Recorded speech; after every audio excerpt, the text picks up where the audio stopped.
saving feels great. At Mid-American Energy, we love saving too. Saving the environment by supporting tree planting, which improves air quality. Saving money by investing in wind energy, which keeps rates low. And saving you energy by providing tips to help make your home more energy efficient. Which means you can take those savings and put your energy into having fun. Saving definitely feels great.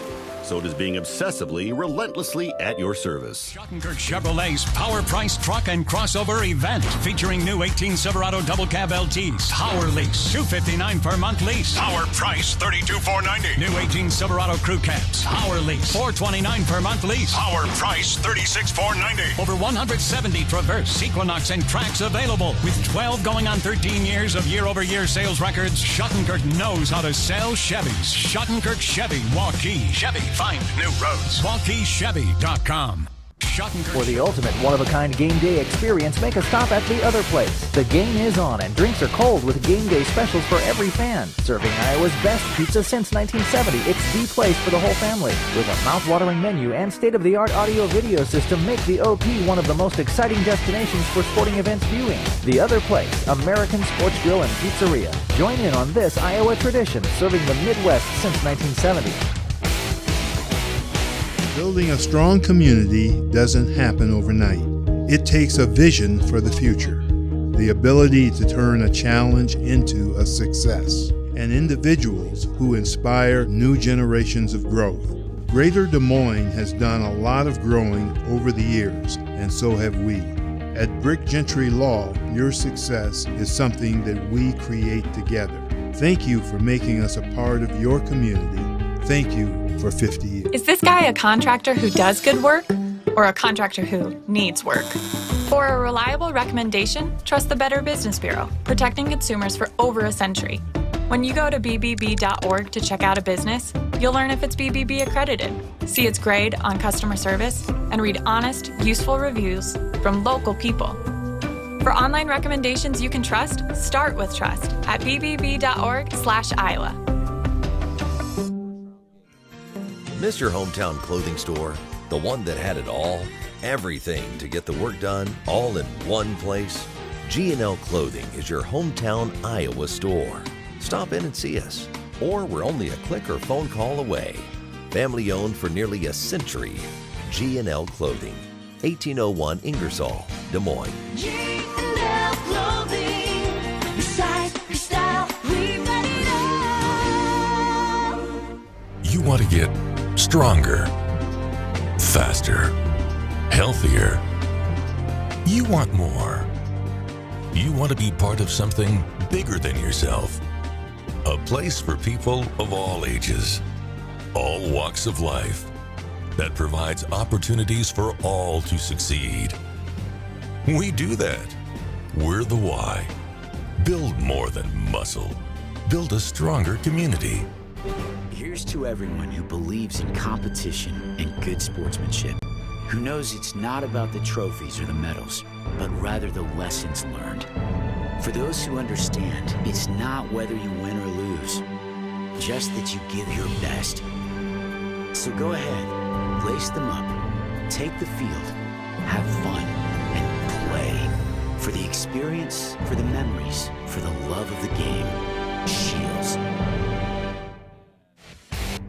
For the ultimate one-of-a-kind game day experience, make a stop at the other place. The game is on and drinks are cold with game day specials for every fan. Serving Iowa's best pizza since 1970, it's the place for the whole family. With a mouth-watering menu and state-of-the-art audio-video system, make the OP one of the most exciting destinations for sporting events viewing. The other place, American Sports Grill and Pizzeria. Join in on this Iowa tradition, serving the Midwest since 1970.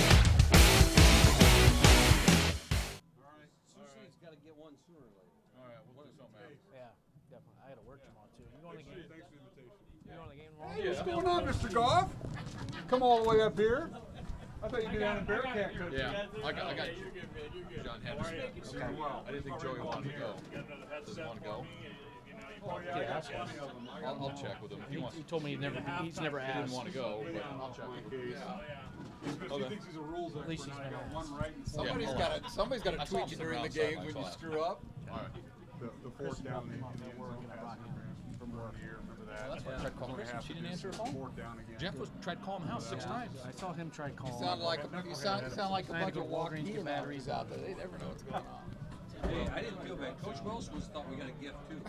Dante will be your battery boy today. You got batteries. Right. Here's ball boy. Oh, yeah, ball boy.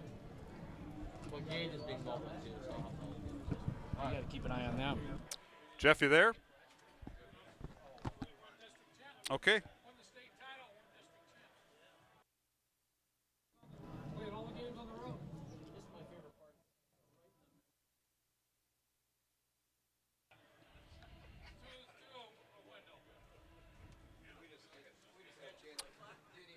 One minute out, guys. 1.5 minutes out. 1 minute right now. Okay.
How many penalties do you think? Yeah, I bet we had 200 yards.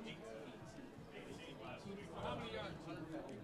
And a very pleasant good evening and welcome to Williams Stadium as we get set for the Class 4A football playoffs tonight here on Iowa Catholic Radio. Mark Amadeo, joined by Matt Mandring and John Chido here in the press box during our pregame show. And it's Dowling and Fort Dodge. And gentlemen, last time we were on the air, we kind of were throwing around names of teams of who Dowling was going to play. And Matt Mandring, guess who came out? It's Fort Dodge and Dowling. Right. Welcome. I don't think it's one of the names that we threw out there either. This was Fort Dodge. I don't think was too much on the radar, and creates an interesting matchup tonight. It's going to be a fun game, a competitive game, a team that took Ankeny Centennial all the way down to the wire. So it'll be a good ball game tonight. Yeah, it certainly will. And let's take a look at the brackets tonight. All these the top 16. The RPI was used to formulate the 16 teams that got in 4A. And by the way, 10 of those 16 teams are from the western side of the state, just 6 from the eastern side. As in bracket A, it's Southeast Polk at Ankeny Centennial. Centennial comes in third rank, and the winner of that game will take on the winner of Cedar Rapids Prairie. And that they're playing at Johnston tonight. That's bracket A. The B bracket in Class 4A, the Ankeny Hawks, they're at Valley tonight, and the winner of that game will play the winner of this game between Dowling and Fort Dodge. And these games will be played. The next round will be next Friday night. In bracket C, it's Indianola at Cedar Falls. Urbandale is at Waukee, and the winners will play. Will meet next week. And the final bracket, bracket D, Cedar Rapids Kennedy at Iowa City West, and the other team in that bracket is Pleasant Valley at Bettendorf. So those are the teams. The 16 teams that made it in Class 4A, and we've got a rematch with Fort Dodge, who we haven't seen in quite some time. I think if I was looking things up, about 6-7 years we haven't played Fort Dodge. But John Chido, it is going to be an interesting matchup with this team because Fort Dodge brings a different element to this game. They've come from behind twice this year to be competitive in games. They were down 35-14 to Centennial, came back to lose by 5 in a shootout. And they were behind to Southeast Polk 21-0, came back to beat them. So this is a Dodger team that won't quit, and it'll be an interesting matchup tonight for Dowling, and you get to see it from the sideline. Yeah, you're absolutely right, Mark. And, with Fort Dodge's offense, they're going to throw the ball a lot. You'll see more passing than you will running the football. And they like to throw it to number 10, Tyson Kershaw, is their leading receiver. I think he's one of the leading receivers in the state of Iowa. So it's going to be a high, potent offense going against this Dowling defense. So it's going to be set up for a shootout. Yeah, it could be. And it's a dynamic team. You look at Fort Dodge, Matt Miller's their coach and does a great job with the Dodgers. This might be their best team in quite some time, but yet, Matt, they've been hurt by injury, and their leading leading tackler at middle linebacker out, the Egley kid, and it's Levi Egley, will not play, out with an ACL injury. He suffered last week in the win over Marshalltown. How much does that disrupt, as a coach, how much does that disrupt your defense when you got Dowling and Jason Murray coming to town? It disrupts a lot, especially when they've struggled against the run. You know, the teams that have been successful against Fort Dodge have been able to run the football. Southeast Polk is a run-heavy team. Ankeny Centennial's a run-heavy team. And we're able to rack up a lot of yards on the ground against them. And, you know what, you hate to see that for the kid's sake. You know, you play a whole season. I'm not sure if he's a senior or not, but then you come in and he's only a junior, thankfully, but you come in the game before the playoffs and got one of your better teams, and then your quarterback of the defense goes down. And so that'll hurt, and especially when he's making he's leading the team in tackles, and he's an outstanding player. And this, the matchups tonight, and John, I'll give you the Dowling offense versus Fort Dodge defense. We'll do that first. The Dodger defense without their leading linebacker in Egley. How does Dowling attack? Obviously, it starts with Jason Scales, Jason Murray. Jason Scales. Where'd that come from? Where'd that come from? What's in this water? Yeah. It starts with Jason Murray, but also starts with the Dowling offensive line. The problem's been penalties, not only by the offensive line, but just silly penalties in games that Dowling has won handily. Against the better teams, you can't do that, but the Maroons are going to start with their ground game and their offensive line. Yeah, and it's going to be won and lost at the line of scrimmage, and Dowling's offensive line is going to dictate on how their offense goes with Jason Murray. And I would imagine that without Fort Dodge's leading tackler, going to go from that 3-4 to more of a 4-4 look, and try to stop the run first and foremost. So Dowling's offense is going to go by how the offensive line plays. All right, and for Fort Dodge, they have their offense against Dowling's defense. The Maroons were going for the shutout until last Friday night. They had the shutout in district play. Nobody had scored until Sioux City North did last Friday night. And, of course, you look at that and you bring that in. Dowling's healthy. That's number one. But defensively, they're going to have to face one of the best quarterbacks this year, and that's Drake Miller, the outstanding quarterback, the senior for Fort Dodge, thrown for 29 touchdowns and rushed for 7, only 4 interceptions. And I know Coach Boston, the defensive coordinator for Dowling, they're going to want to, make him a little antsy in that pocket, but he's got an outstanding wide receiver and an outstanding running back to balance that out, Matt. They do. They create a lot of challenges because they are so balanced. I think the most impressive thing for Miller is the fact that he's only thrown those 4 interceptions. You're going to chuck the ball as much as they do. He's an intelligent player. He sees the field really well, and is not going to put the ball in bad positions. And so for them, it's going to be a matter of how balanced can they stay. And they got a big offensive line. And it's built for more of a pass rushing, type thing that they can sit back and protect the runner or protect the passer and spread things out and then be able to run through those gaps and some kind of zone read stuff and some jet sweep stuff. But they're going to put a lot of pressure on you horizontally and vertically down the field. And Matt, I know as a coach, you kind of, when you look at your season, you have 9 games, and you're looking at all your opponents and who they have in common, who they seem like, are some of these teams like Ankeny or like Johnston. Well, I asked Coach Wilson this will be on the pregame show coming up. I said, who does Fort Dodge remind you of? What kind of a team? He said Iowa City West back 2 years ago in the state championship game because they had Oliver Martin, who's now at Michigan. They had an outstanding quarterback, and they had a decent running back to balance it out. That's what he sees in this Fort Dodge team.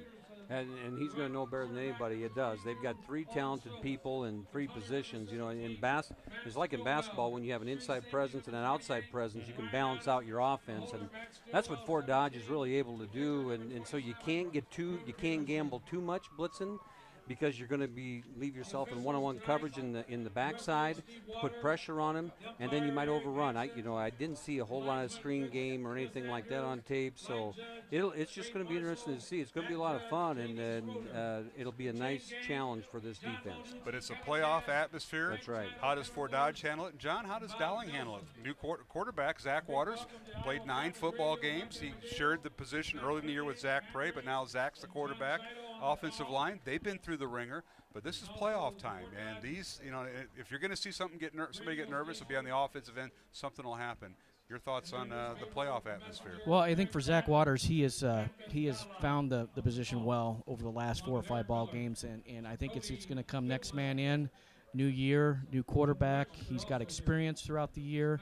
With those first 5 games were like playoff games with that early schedule that Dowling had. So I think Zach's going to be nice. It's going to be a good game for him. All right, we're going to take a break. Mark Hamadale along with Matt Maindring, John Chido. John will be on the Dowling sideline tonight for the contest. I caught up with head coach Tom Wilson of Dowling Catholic, talking about tonight's game and recapping the season, the regular season. So he will join me here, coming up here on Iowa Catholic Radio and the Central Iowa Sports Network as we simulcast tonight's playoff game here on Iowa Catholic Radio. We're about 25 minutes away from kickoff, so we'll take a break and come back. And again, you're listening and watching tonight's game on CISN.TV and the Iowa Catholic Radio Network. No doubt about it, saving feels great. At Mid-American Energy, we love saving too. Saving the environment by supporting tree planting, which improves air quality. Saving money by investing in wind energy, which keeps rates low. And saving you energy by providing tips to help make your home more energy efficient. Which means you can take those savings and put your energy into having fun. Saving definitely feels great. So does being obsessively, relentlessly at your service. There's no doubt about it. For the ultimate one-of-a-kind game day experience, make a stop at the other place. The game is on and drinks are cold with game day specials for every fan. Serving Iowa's best pizza since 1970, it's the place for the whole family. With a mouth-watering menu and state-of-the-art audio-video system, make the OP one of the most exciting destinations for sporting events viewing. The other place, American Sports Grill and Pizzeria. Join in on this Iowa tradition, serving the Midwest since 1970. Price truck and crossover event featuring new 18 Silverado double cab LTs. Power lease, $259 per month lease. Power price, $32,490. New 18 Silverado crew cabs. Power lease, $429 per month lease. Power price, $36,490. Over 170 Traverse, Equinox, and Trax available. With 12 going on 13 years of year-over-year sales records, Schottenkirk knows how to sell Chevys. Schottenkirk Chevy, Waukee. Chevy, find new roads. WaukeeChevy.com. Schottenkirk Chevy.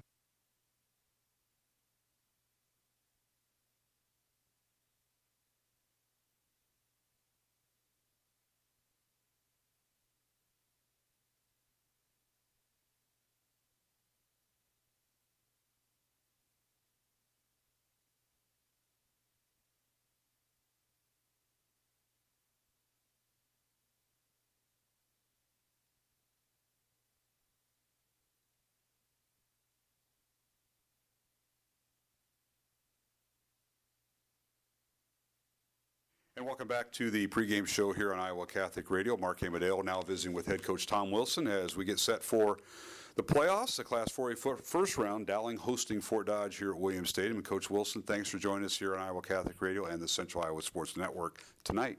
Thank you, Mark. Well, Coach, last week, a very decisive win to outright win the District 1 championship in Class 4A. You got to like that. You get the automatic berth, as was the focus when you go into district play. And hard to believe that was 5 weeks ago that started. And it wasn't the best start going out of district play because you're coming off a loss in non-district. But the kids rolled, first of all, defensively, rolled 4 straight goose eggs before last Friday night and the win over Sioux City. But you got to be pretty happy with this group after a very tough non-district play. Oh, we are, and we think we've developed, and we've changed a lot from the beginning of the year. But it's kind of hard to tell how far you have come, and we're about to find out. But it's been a good group, and hopefully we can just keep them together as long as we can. Well, in closing out last week, you got out to a 35-6 first quarter lead, 68-6 at halftime, and winning 74-20. An opportunity to get a lot of kids in, get a lot of looks, and that's kind of resulted in maybe a lineup change. But you're going to find out who can play, especially the next 4 weeks, hopefully, when you get in the playoffs. Because with the new rating, these are teams that are really good. We're going to see that tonight later in Fort Dodge. But you've had a chance to really get a great observation about your team, and what you just mentioned, seeing from week 1 to now week 10 is certainly something to keep in mind, and I think probably in the back of your mind throughout the playoffs. Well, there's no doubt, and you hope your team continues to evolve, and we've had the opportunity in recent weeks to play a lot of kids, and we hope we've developed our depth, we've developed our future. But yet it's go time now with the playoffs, and we'll still continue to play as many kids as we can, and you don't expect the blowouts that you have had in district play, and so it's about to get a lot more difficult. But we feel good about where we've come from, and as you mentioned earlier, the non-district schedule was very tough, and we didn't really feel like we played tremendous football during the course of those games, but yet they were great challenges, and I think in the end have made us stronger.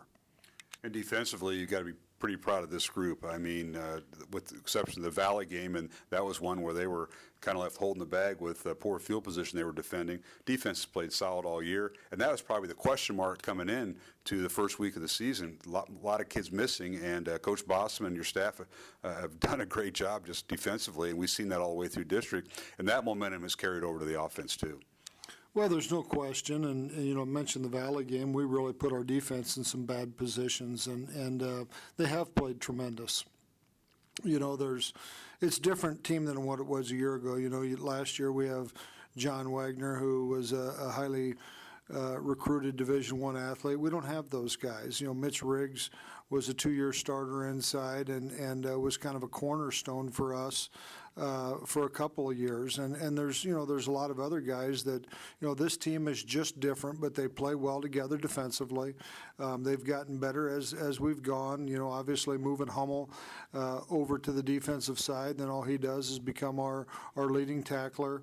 Ryan Adam didn't play a ton a year ago, and kind of a special teams guy for us, and he's kind of the brains back there and moving some people around, and Keogh being a veteran starter, and those defensive linemen have really done a nice job. So I feel good about where they've come from.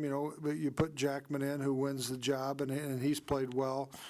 So we feel good about where they're at, but we're going to get tested tonight, and hopefully we earn the right to play in future weeks. But I certainly like where they've come from and where they're at right now. This is with head coach Tom Wilson here on the pregame show before tonight's game. Fort Dodge and Dowling here at Williams Stadium, the first round of the 4A playoffs. And Coach, moving over to the offensive side, they've really started to gel. They put up a lot of points. I know that the opponents probably haven't been the best, but what is the thing that you like most about on offense? Besides Jason Murray carrying the ball for a lot of yards, you've really limited his reps in preparing yourself for the postseason. But I know penalties have been a bugaboo throughout the year, but this offense is really starting to gel at times, and hopefully that'll carry over in the postseason.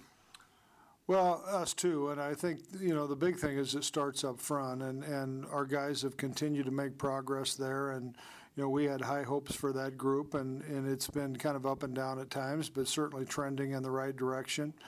You mentioned Murray, and he's as good as we've had, but I think bringing Levi Hummel to play a little bit more on offense has been very advantageous to us, and Tegan Johnson has gotten healthier and playing some tailback and also playing fullback, and I think our wide receivers have made some big plays, and I think there's still more big plays for them to make. Lyman and really that entire crew with Thompson and Colin Cook and Eibach and Stillwell, all of them have flashed at times, and just the young pup with Andrew Lynch at tight end has come in and took over after Jack Rude got hurt and has done some nice things. And we're more settled on one quarterback right now, which good, bad, or indifferent. I think Zach Waters has continued to get better. He doesn't have flashy numbers, but for us to do anything in the postseason, there's going to have to be some big plays made through that passing game. Head Coach Tom Wilson joining me here on the pregame show before tonight's game, Dowling and Fort Dodge here at Williams Stadium. This is Mark Amadale. We'll return with more from Head Coach Tom Wilson, previewing tonight's game, Fort Dodge and Dowling, here on Iowa Catholic Radio and the Central Iowa Sports Network. Is this guy a contractor who does good work or a contractor who needs work? For a reliable recommendation, trust the Better Business Bureau, protecting consumers for over a century. When you go to bbb.org to check out a business, you'll learn if it's BBB accredited, see its grade on customer service, and read honest, useful reviews from local people. For online recommendations you can trust, start with trust at bbb.org/Iowa. Is this guy a contractor who does good work or a contractor who needs work? Who believes in competition and good sportsmanship, who knows it's not about the trophies or the medals, but rather the lessons learned. For those who understand, it's not whether you win or lose, just that you give your best. So go ahead, lace them up, take the field, have fun, and play. For the experience, for the memories, for the love of the game. Shields. Here's to everyone who believes in competition and good sportsmanship, who knows it's not about the trophies or the medals, but rather the lessons learned. For those who understand, it's not... Mr. Hometown Clothing Store, the one that had it all, everything to get the work done, all in one place. G&L Clothing is your hometown Iowa store. Stop in and see us, or we're only a click or phone call away. Family owned for nearly a century. G&L Clothing, 1801 Ingersoll, Des Moines. G&L Clothing, size, style, we've got it all. 6 different hook and ladders on film. Mr. Hometown Clothing Store, the one that had it all, everything to get the work done, all in one place. G&L Clothing is your hometown Iowa store. Stop in and see us, or we're only a click or phone call away. Family owned for nearly a century. G&L Clothing, 1801 Ingersoll, Des Moines. Quarterback's throwing for over 3,000 yards, and they've got a wide receiver that's a real matchup issue for us. So it's going to be a great challenge for us. I think their offense is really, really good, and we talked about how good our defense has been. Well, we're going to see some more of that tonight and just see who's better, and then hopefully our offense can gain an advantage over their defense. And speaking of defense, Fort Dodge lost their leading tackler and linebacker. The Egley kid is out. He got injured last week in the win over Marshalltown. So they're under a different type of defense. I don't know what Coach Miller can put in a week, but talk about the Dowling offense, what you like to attack, seeing what you know of the Dodger defense. Well, our perceived strength would be at the line of scrimmage and also Jason Murray, and that's not going to change, and everything starts right there.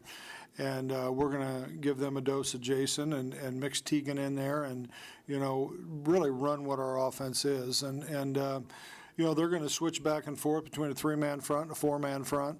They're really going to blitz us quite a bit, and as you start having success, they're going to blitz some more. And I think you have to check to make sure they have 11 guys on there because they're bringing a lot of people. And so we're going to have to make plays in the pass game. So I think the big thing for us is to keep them off balance. We've got one of the last things I told our team on Thursday night offensively is we got to stay on schedule and stay in front of the sticks. If we get in 3rd and long and those types of things, that's not good for us. And so we need to stay on schedule, and just like any other time, we have to be able to run the football. And Coach, final question tonight. Fort Dodge, you haven't played them in a few years. What do they what type of team do they remind you of that you played here maybe in the last couple of years, if anyone that you've seen? And that's an interesting question. I would probably venture to say Iowa City West from 2 years ago from their offensive standpoint, because they had Oliver Martin as a wide receiver. They had a savvy quarterback, had a good running back, which Fort Dodge certainly has that, and then some good complementary parts. So they remind me of them.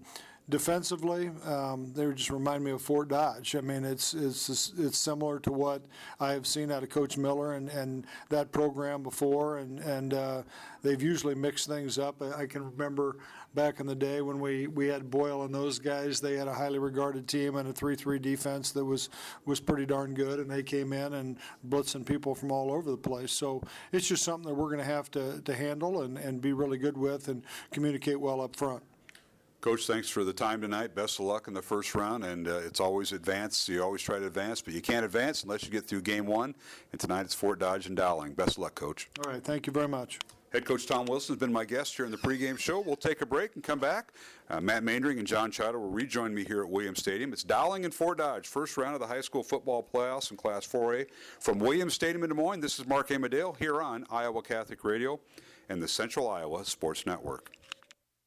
For the ultimate one-of-a-kind game day experience, make a stop at the other place. The game is on and drinks are cold with game day specials for every fan. Serving Iowa's best pizza since 1970, it's the place for the whole family. With a mouth-watering menu and state-of-the-art audio-video system, make the OP one of the most exciting destinations for sporting events viewing. The other place, American Sports Grill and Pizzeria. Join in on this Iowa tradition, serving the Midwest since 1970. Power Price Truck and Crossover Event featuring new 18 Silverado Double Cab LTs. Power lease, $259 per month lease. Power price, $32,490. New 18 Silverado Crew Cabs. Power lease, $429 per month lease. Power price, $36,490. Over 170 Traverse, Equinox, and Tracks available. With 12 going on 13 years of year-over-year sales records, Schottenkirk knows how to sell Chevys. Schottenkirk Chevy, Waukee. Chevy, find new roads. WaukeeChevy.com. Schottenkirk.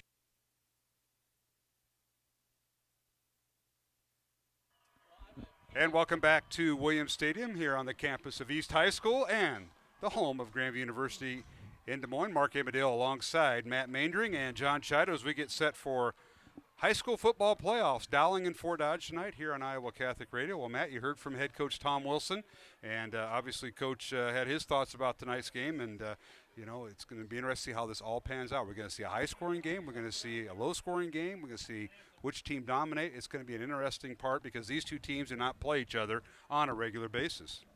It really is going to be, I can see us, you know, in scouting it and looking it out, we're going to, you know, Dowling's going to look at trying to run the ball. The teams that have had success against Fort Dodge are teams that have been able to run the ball with successfully.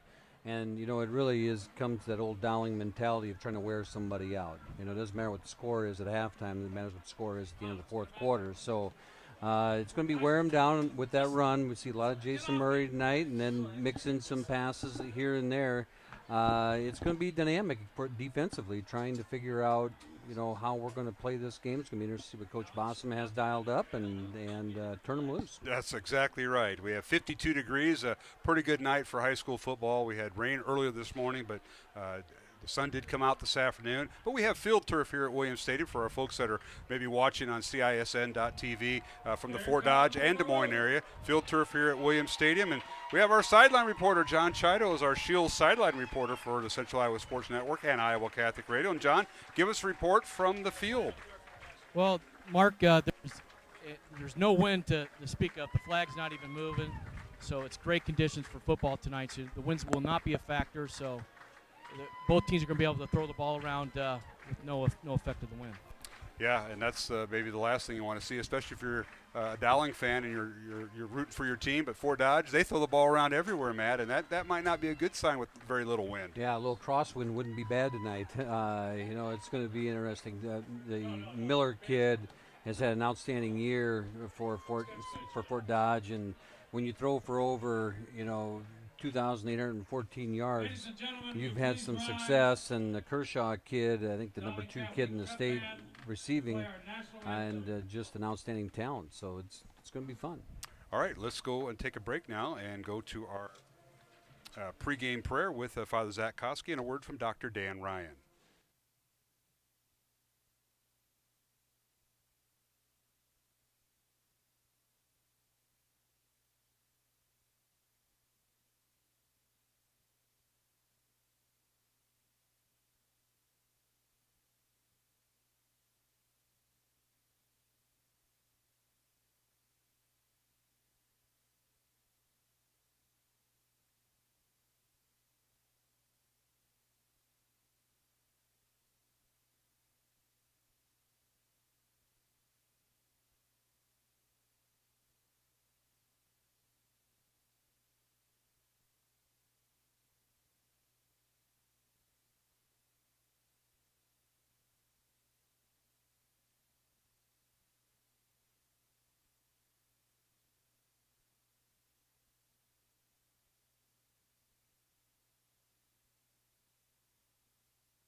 And welcome back to Williams Stadium here in Des Moines East Side, the home of the Dowling postseason football games. Mark Abadale, Matt Maindring, and John Chido as we get set for the coin toss that's going on the field. And, you know, Matt, what an excitement it is. You play 9 football games in regular season in high school football, and then you get to compete in the postseason. A lot of teams didn't this year with the new formula, only 16 in each class.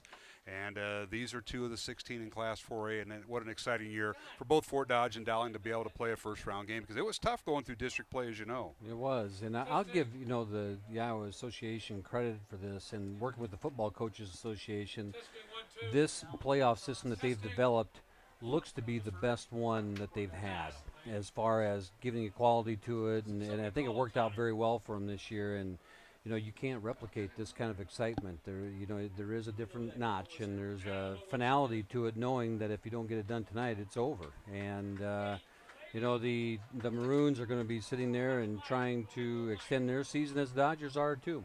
Absolutely. Well, Dowling won the toss, and they deferred to the second half. So let's take a look at the Fort Dodge offense, who will take the field first. And the quarterback is Drake Miller, 6'1" senior. He's thrown for 29 touchdowns and 4 interceptions this year, but 2,814 yards. And he's rushed for 7 touchdowns. He's the quarterback. The running back is Dayson Clayton, a 6-foot sophomore running back. He's rushed for over 1,000 yards and 12 touchdowns, and he's caught 33 passes for 5 touchdowns. So very versatile out of the backfield. And they'll start 4 wide receivers. Russell Potraz, number 3. Jace Peterson, number 5. Nick Bice, number 7. And Tyson Kershaw, number 10, are the 4 receivers. And then the offensive line, the left tackle is Dalton Smith. The left guard is Brandon Porter. The center is the sophomore Sawyer Springer. And the right tackle is Bryson Opande. And the right guard is Logan Fanowski. So that's the starting offense for Fort Dodge. They will receive. And back deep for the Dodgers is number 23, Tyler Schreier, and number 8, Bryson Bell. The Dowling defense tonight, there'll be Max Bay, Jack Schultz, Nate Collins, and Connor Kriegshauser up front. Linebackers are Michael Keel, Levi Hummel, Jack Keel, and Drew Peterson. And the cornerbacks are Connor Jackman and Owen Schultz, and the free safety is Ryan Adam. And Drew Peterson set to kick off. We got a few moments here. Let's go down to our Shields sideline reporter. That is John Chido, who's getting situated. And John, any last-minute updates from the Dowling sideline tonight?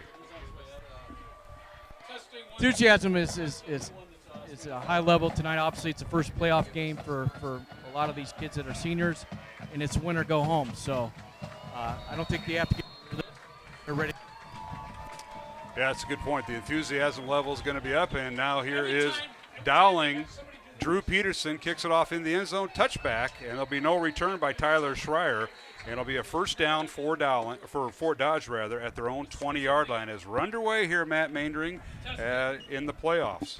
Yeah, it's kind of exciting. Their offensive line's big. They've got a big offensive line, one of the bigger offensive lines we've seen all year. And so it's going to be interesting to see how that defensive line matches up against them. The thing that's impressive also with Deshaun Clayton is the fact how big he is. He's a big kid. Runs a 205, a sophomore, and they've got an impressive group, and we're about ready to go. Yes, we are. Clayton will be the one back in the backfield. Now they do a multiple shift. Clayton will move over as a receiver. The quarterback is Miller, the leading passer in Class 4A this year. Drake Miller out of the shotgun. Left-hander looks left, throws left, the pass incomplete, in and out of the hands of the intended receiver over there. And they were trying to do a little flanker screen, and the Dowling defenders thought it was a lateral pass, but it was going slightly forward, incomplete. Yeah, and they had 5 guys over there. The Dodgers had 5 receivers on one side of the football, and really had tried to something a little tricky here, and they're going with the same set again right now. They did a screen on that first one. We get the same set again this time. All right, Miller out of the shotgun. Drake now looks left, and the same play as before. The pass is caught, but 4 blockers out in front of him, and he just finally ran out of bounds right at the line of scrimmage for no gain. Great job that time by the Maroon defense. Good job of the defense. It signals to me that Fort Dodge doesn't think that they can match up and run straight at us or do something straight at us. They have to go out on the edge and extend some things, spread us out to try to attack us. That was Kershaw on the reception for Fort Dodge, number 10. So it's 3rd and 10 Dodgers. Miller out of the backfield. Has two receivers right, two to the left. Back to throw as a left-hander. Now he's flush in the pocket, wants to run and will run across the 25 and dives for the first down on the fumble on the play. And they think Dowling's got it and no indication yet. And they're going to say he's down on contact, but he'll be about right at the line of scrimmage.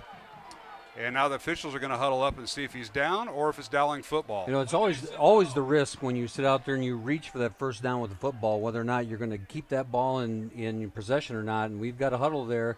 It's kind of an interesting huddle. You got 4 officials, the Fort Dodge team, and then the defense behind them. So we're going to see what's going to be called. They're going to give us the ball. Dowling give football. Maroons the ball. Yep. Steve Waters, our referee, along with Eric Hansen, the umpire. Chris Andrews, the linesman. Line judges Wayne Marshall and J.D. Schroeder, the back judge. They huddled. One official had him down, the others. And there's no review in high school football, so you had to come up with what you see, and somebody saw that he wasn't down. John Chido, you're on the Dowling sideline. Big break for the Maroons on the fumble. Yes, it was, Mark. Drake Miller reached out for the first down, and that's when the ball came loose, and it was a good call by the officials. And so the fumble by Miller gives Dowling a first down at the Fort Dodge 30-yard line. And on a first down handoff goes to Jason Murray, and he scampers inside the 25. First down down the near sideline, finally run out of bounds. They're going to spot him down at the 17-yard line. Going around that left edge, you go around by Curtin and Nank, and they're really going to set things up for us there. Jason Murray picking his way through there, and Jason just always runs so well right along the sideline. He's one of the most impressive running backs I've seen when he's got that 2 yards along the edge there to run. And a 13-yard run, first down Dowling at the 17 of Fort Dodge. Back to throw as Waters, fires near side. The pass is caught inside the 10 and spins his way to the 9-yard line. Is the Dowling receiver on the near sideline, Jack Lyman. Jack Lyman on a little button hook right there. This Fort Dodge defense playing back a little bit, and a nice ball by Waters out there hit him quickly and allowed the Maroons to pick up 8 quick yards. Ball spotted just outside the 8-yard line. Bring up second down along 2. Pistol formation as Waters. Handoff goes to Murray left side. He's got the first down at the 5, and he's stacked up there.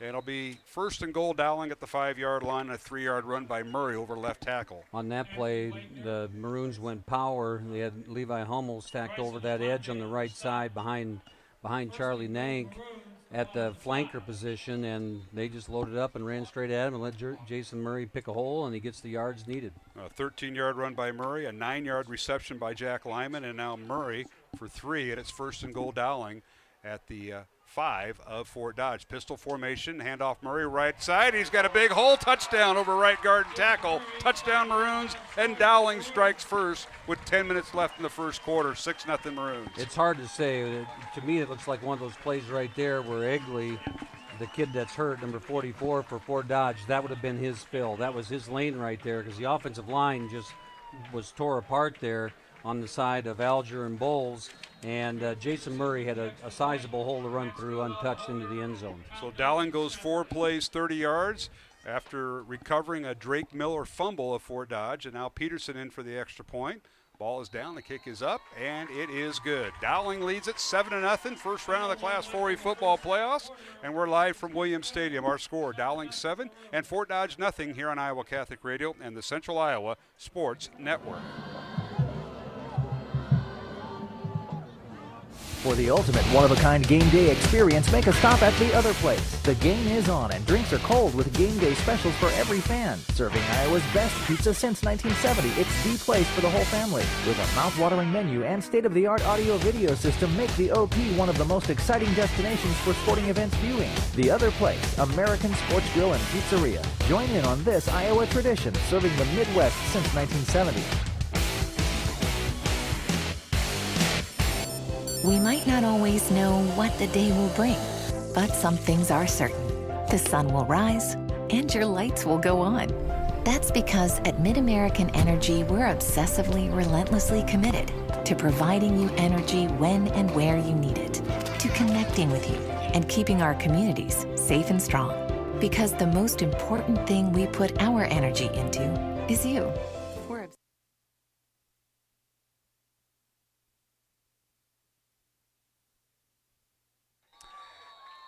And we're back here at Williams Stadium. Here's a kickoff by Drew Peterson. Goes back in the end zone, touchback. And Fort Dodge will start 1st and 10 from their own 20-yard line. Dodgers going from the north end zone towards the south end zone with their offense. And we did find out Ryan Adam was the young man who recovered the fumble for the Maroons. He was the Dowling safety at the bottom of that pile that recovered the fumble that set up the Dowling touchdown drive. 4 plays, 30 yards, and Jason Murray on a 5-yard run. Now, Dodger offense on the field. We'll go down to John Chido after this play, our Dowling sideline reporter. First down, Dodgers from their own 20-yard line. That's where they started the game at. Drake Miller at quarterback. He's got 4 receivers left and 1 to the right. Back to throw. Miller looks left, now throws the fly pattern down the far sideline. The pass is caught out of bounds, incomplete. It'll bring up 2nd and 10. John Chido, give us an update on that Dowling drive. Well, as you mentioned, Mark, it was 4 plays, 30 yards, capped off by a touchdown by Jason Murray. And I noticed Dowling came out in like a tight wing formation, which was led by Snedeker in the right side of that Dowling offensive line that created the hole for Jason Murray to get in for the touchdown. Well, the Moons taking advantage of a Dodger turnover. It'll bring up 2nd and 10. Dodgers from their own 20-yard line. 2 receivers right, 2 to the left, 1 back in the backfield, and he gets his first carry. That's the tailback. Dayson Clayton hit and dropped in the backfield. They're going to mark it back at the 16, and that's a loss of 4, and it'll bring up 3rd and 14 for the Dodgers, and they can't get anything going right now, Matt. Connor Kriegshauser made that play like he knew what was coming. He came off that defensive end position and just met Deshaun in the backfield and made a nice play. So it's 3rd and 14 for the Maroons, or for the Dodger offense. The Maroon defense drops back. Back to throw is Miller. He throws it near side, pass incomplete. Tried to hit his intended receiver, ran a little square out right in front of us, Russell Potraz.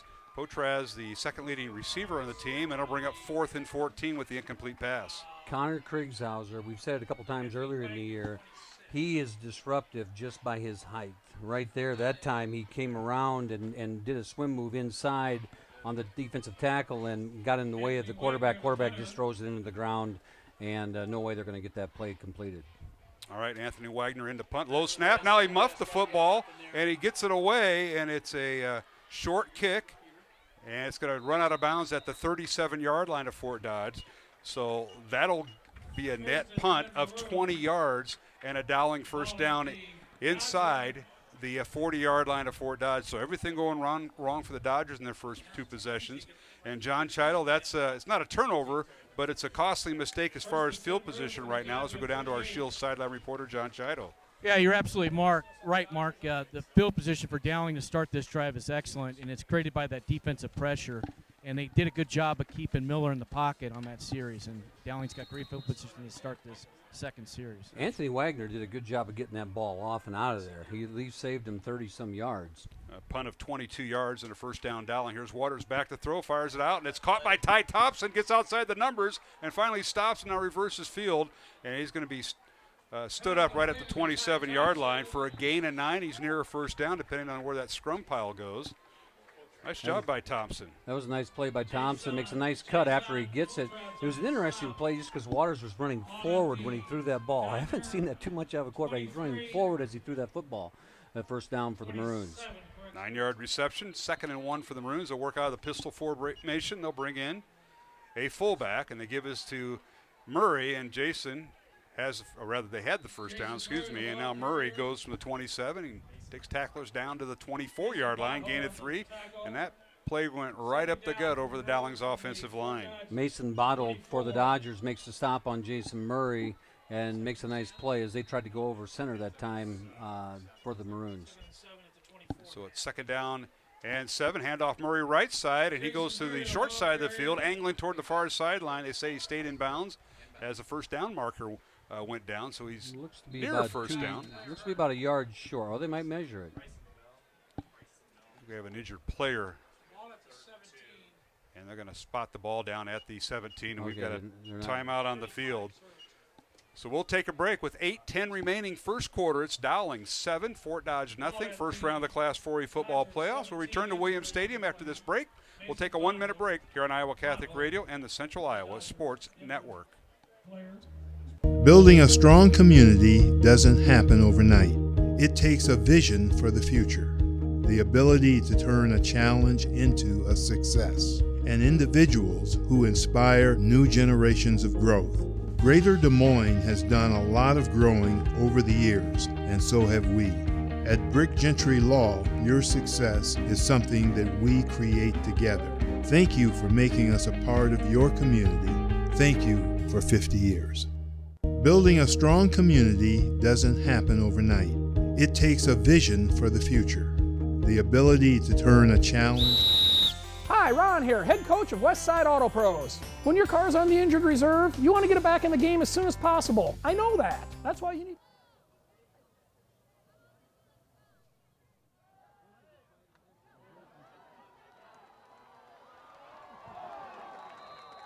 Jason Murray, the ball carrier, runs for a first down, first and goal. And back here at Williams Stadium, Jason Murray just took the handoff, and he went 16 yards all the way down the Dowling 2-yard line. So it's first and goal for the Maroons at the 2-yard line. And now they quarterback sneak, and scoring is the quarterback, Zach Waters. Gets a little help from his tailback that time, Jason Murray. Touchdown Dowling, and the Maroons up 13-0. You're seeing a lot more of that, even at all levels of the game right now, where you get that big huddle in That's there. Right. You know, when you get down to the goal line there, the linemen, they tighten up those stands, the splits, and you get toe-to-toe there, and that big group that we got, it's really hard to get in front of them, and it's like a steamroller going down the tracks. So Jason Murray, a pair of touchdown runs tonight, 5 yards in the first series for the Maroons, and now a 2-yard run, and the extra point by Peterson is up and good. So it's Dowling leading 14-0 over Fort Dodge with 7 minutes and 51 seconds remaining first quarter. Back to Williams Stadium after this timeout here on Iowa Catholic Radio and the Central Iowa Sports Network. Bring it here to Westside Auto Pros. I have a team of experts that can fix almost every automotive injury. Whether it's a fractured joint, a brake, or if your car just got its bell rung, no problem. We can even do a complete physical on your car to make sure it's game ready for the entire season. So bring your car to Westside Auto Pros and we'll get it back in the starting lineup in no time. Hey, you guys are dogging it back here. Let's move it, move it, move it. Your size, your style, we've got it all. Miss your hometown clothing store? The one that had it all? Everything to get the work done, all in one place? G&L Clothing is your hometown Iowa store. Stop in and see us. Or we're only a click or phone call away.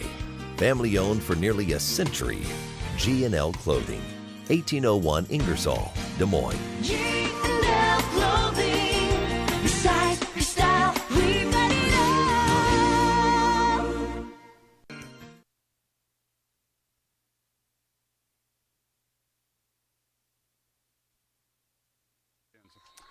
And back at Williams Stadium, Mark Hamadale, Matt Maindring, and John Scheidel. Kickoff by Dowling, and it's out of bounds.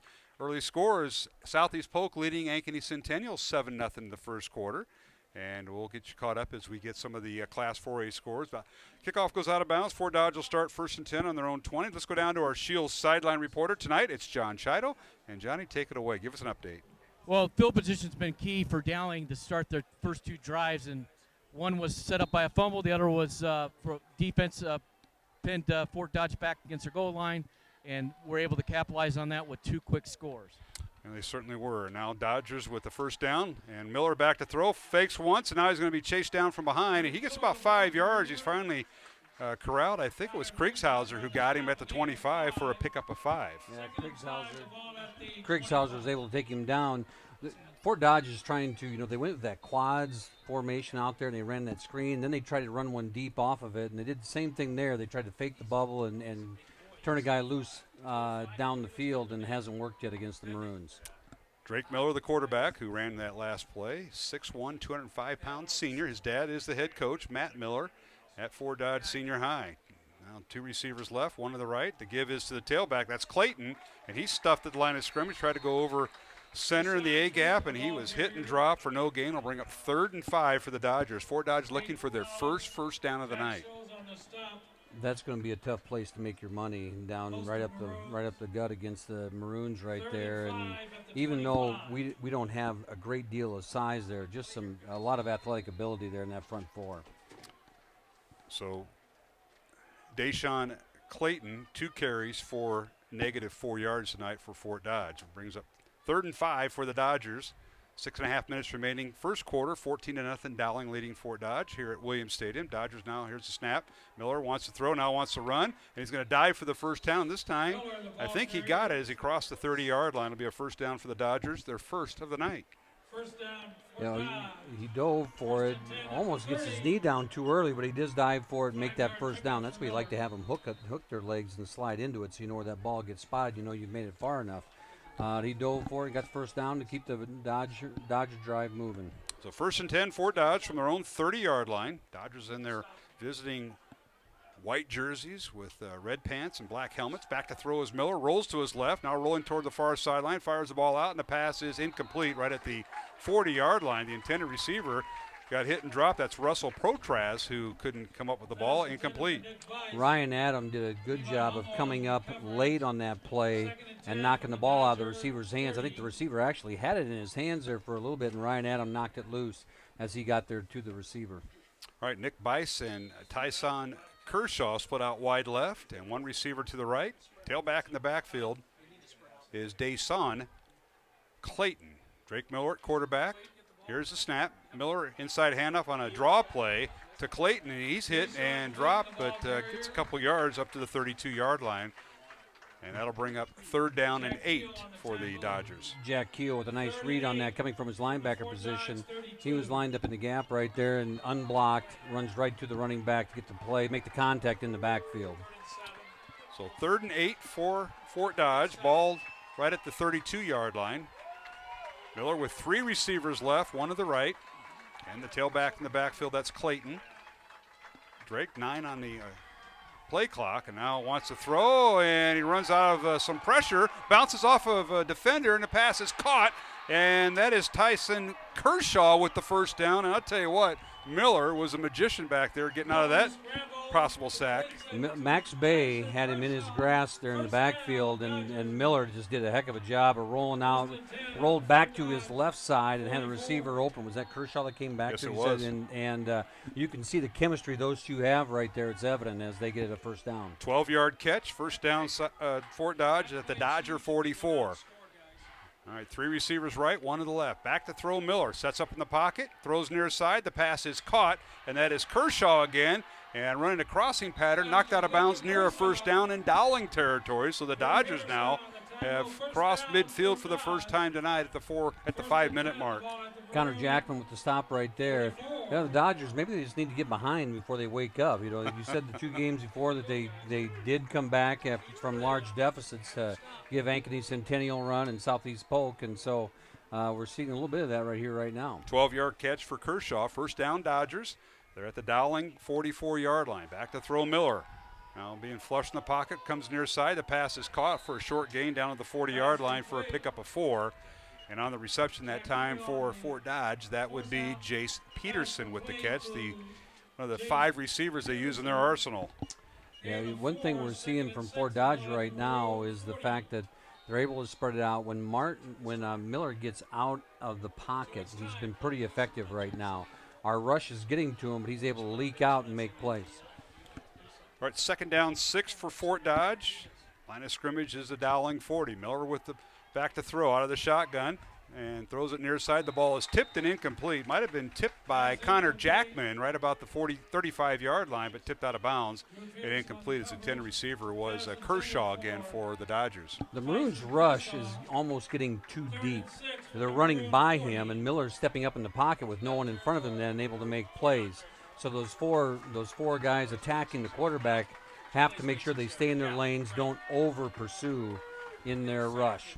Max Bay, Jack Schultz, Nate Collins, and Connor Kriegshauser, the 4 down linemen that you're referring to, Matt, tonight. 14-0 Dowling. It's 3rd and 6 Dodgers from the Dowling 40. Miller calling signals this time with 2 receivers right and 1 to the left. Dodgers going left to right, and now play clock goes down to 0. Delay a game. And we're going to have a timeout called by Fort Dodge. We are. So we'll keep it here with 4:42 remaining in the first quarter. 14-0 our score. Dowling leading Fort Dodge. And this will be a 1-minute timeout for Fort Dodge with 3rd and 6 coming up. And John, Matt, what were your thoughts on this play coming up? The Dodgers now have crossed midfield. We'll go with John Chido first. Johnny, you see Dodgers trying to come up with a big play. They're passing almost every down. Yeah, and when you have Rick Miller with his speed and athleticism, get him outside the pocket here, I would expect some type of a rollout and let him have a run-pass type option. It's my thoughts. All right, Matt? I agree. I think what you're going to start to see from the Maroons is possibly someone assigning a spy more or less to Miller and coming a little bit later. As the four get that rush, their offensive line can't hold our front four back, but we need to have that fifth guy bring some pressure if we're going to do it. So I think you're going to see something either where we start to spy Miller and start to run with him, but then you lose a guy in coverage. So it's a little bit of a gamble what you're going to do there. All right, tonight's game on Iowa Catholic Radio, supported by Ashworth Vision, Construction Professionals, and Dental Associates. All right, 3rd down and 6 for Fort Dodge. Line of scrimmage is the Dowling 40-yard line. They come out with 3 receivers left, 1 to the right. No tight end, and the tailback in the backfield is Clayton. Here's Miller. Back to throw. He's going to be hit and dropped. Keel got him. Jack got him before he could get the ball off. As a left-handed quarterback for the Dodgers, Drake Miller rolled to his left, and Jack Keel got him from the blind side. And thankfully for the Dodgers, he held on to the football. It could have been a deflection, and it'll bring up 4th and 6 now for Fort Dodge, Matt. And you start to see that a little bit. We were able to give up a guy on that weak side. They go with that set to the one side where they have 3 and 1. We can afford to give a guy on the backside, and Keel chased it down. All right, the ball is back to the 48-yard line, loss of 8, and now Fort Dodge looking like they're going to run a play, and Dowling wants to talk it over. So we'll take a 1-minute break, 4:06 remaining, first quarter, 14-0 Dowling over Fort Dodge. Back in 1 minute on Iowa Catholic Radio and the Central Iowa Sports Network. Chevrolet's Power Price Truck and Crossover event featuring new 18 Silverado double cab LTs. Power lease, $259 per month lease. Power price, $32,490. New 18 Silverado crew cabs. Power lease, $429 per month lease. Power price, $36,490. Over 170 Traverse, Equinox, and Trax available. With 12 going on 13 years of year-over-year sales records, Schottenkirk knows how to sell Chevys. Schottenkirk Chevy, Waukee. Chevy, find new roads. WaukeeChevy.com. For a reliable recommendation, trust the Better Business Bureau, protecting consumers for over a century. When you go to bbb.org to check out a business, you'll learn if it's BBB accredited, see its grade on customer service, and read honest, useful reviews from local people. For online recommendations you can trust, start with trust at bbb.org/Iowa. Is this guy a contractor who does good work or a contractor who needs work? For a reliable recommendation, trust the Better Business Bureau, protecting consumers for over a century. All right, back here at Williams Stadium, 4th down, and now back to throw is Miller, and he lost it downfield. Pass is incomplete, but a penalty flag down at the 36-yard line of Dowling on a 4th and 14 play from the 48-yard line, and we'll see what this is all about. Fort Dodge is going to say this call is going to go in their favor. Fake punt and going out there in coverage. I couldn't tell if it was Drew Peterson or if it was Ryan Adam out there in coverage. Officials getting together. Our referee headed by Steve Waters and his crew, and we'll get the call from the official here if his mic is working. Pass interference Dowling. That'll be a 15-yard penalty, and just by a yard it'll be 1st down Fort Dodge. So the Dodgers with the first down via the pass interference penalty on Dowling. Tough break for the Maroons there. Fort Dodge, give them credit. Not too often you're going to run the fake punt after you call the timeout. But they stayed with it. Yes, they did. And got the first down. Well, they didn't get the first down by the completion. They got it by the penalty. Yep. They had Clayton going in motion during that play for Fort Dodge, and then they snapped the ball to the quarterback. Now an inside handoff goes to Clayton, and he's hit and dropped in the backfield. He may lose a yard back to the 34-yard line or no gain. Let's see what the officials mark it. That defensive front right there, the Nate Collins and Jack Schultz on the bottom of the pile there for the Maroons, and Deshaun Clayton not having any room to run right now. All right, 2nd and 10 now for Fort Dodge. Dowling leads 14-0 over the Dodgers. We've got about 3.5 minutes remaining here in the first quarter. Here's a snap. Miller back to throw. Now scrambles out of the pocket, kind of zigs and zags. Now on the run, running to his left, fires towards the end zone. The pass is overthrown and incomplete to the intended receiver right near the pylon. and that was Tyson Kershaw, the intended receiver. Drake Miller right now is impressing me. I mean, that was an impressive play right there. He gets out of this is the best quarterback we've seen on the run, and to throw it on the run like he can right there, he threw that ball down to the 1 yard line there and was just about 2 yards too high. Otherwise, it'd have been a good play. He's very evasive. And he is. The Dowling defenders up front trying to sack him has been tough to do. Keel got him once. That was from a linebacker, but he is very evasive with the defensive lineman. 3rd and 10 now for Fort Dodge from the Dowling 33. Back to throw Miller. Fires the ball over the middle. Caught. And a first down right over the middle outside the 20, down around the 17-yard line. As a nice catch by the receiver from the left side, and that is Jace Peterson. Owen Schultz in coverage there for the Maroons, and was right on his back hip as runs the post pattern over the middle. And Schultz is in good place and ends up making the tackle after he makes the catch. 1st and 10 for Dodge. Ball on the 17-yard line of Dowling. Drake Miller at quarterback, 2 receivers each side. Now an inside handoff, and that is to their tailback, Deshaun Clayton, and that's his biggest gain. And he gets inside that 10 down near the 6-yard line, and that's near a first down. Here we're starting to see some of the dynamics of their offense. They ran an off-tackle play, more like a draw play off to the left side right there, and the Dodgers executed that well, and they're knocking on the door of the end zone right now. They're going to call it the 6-yard line, 11-yard gain for Clayton, and it's 1st and goal Dodgers. And now they'll go to a bunch formation with nobody outside the tackles for the most part. They're going to run the ball here. And quarterback is Miller. Here's a low snap, inside handoff. Goes to the tailback, Bryson Bell, and he's hit and dropped. That was kind of a misdirection play in the backfield, but losing yardage back to about the 10-yard line, a loss of 4. This might do more for the Dodgers. This might do more good for the Dodgers than bad. It gives them a little more space to run their receivers through right here. Exactly. Now they have some running lanes to go through. Miller will be 2nd and goal from the 10-yard line of Dowling. Maroons lead at 14-0. Final 2:20 of the first quarter. Back to throw Miller. Throws in the end zone. Far sideline, incomplete. Intended receiver was Jace Peterson, and he had one-on-one coverage with the Dowling defender. Jack Keogh there coming late and getting pressure on Miller right there. And Jack Keogh is going to be the one to be Miller's nemesis in the defensive coverage right here, because our front 4 is getting pressure, but Miller is able to evade, as you said, and then able to get passes off. So here we go, a big 3rd down play. The Dowling fans in front of us on their feet. It's 3rd and goal for Fort Dodge. Line of scrimmage, the Dowling 10. 2 receivers left, 1 to the right. Quarterback is Drake Miller. Here's the snap, shotgun snap. Fires the ball off. It's caught and hit and dropped, and maybe a loss on the play. They're going to see where they spot forward progress at the 12-yard line. A loss on the play for Kershaw, who made the catch to the left side of the formation. Yeah, again, pressure by Jack Keogh as we're starting to bring more of that for him. He's starting to come every play right now, and they're accounting for the 4. They can't account for Jack in the blitz formation. They're going to kick the field goal, or at least lining up for it. Yes, they are.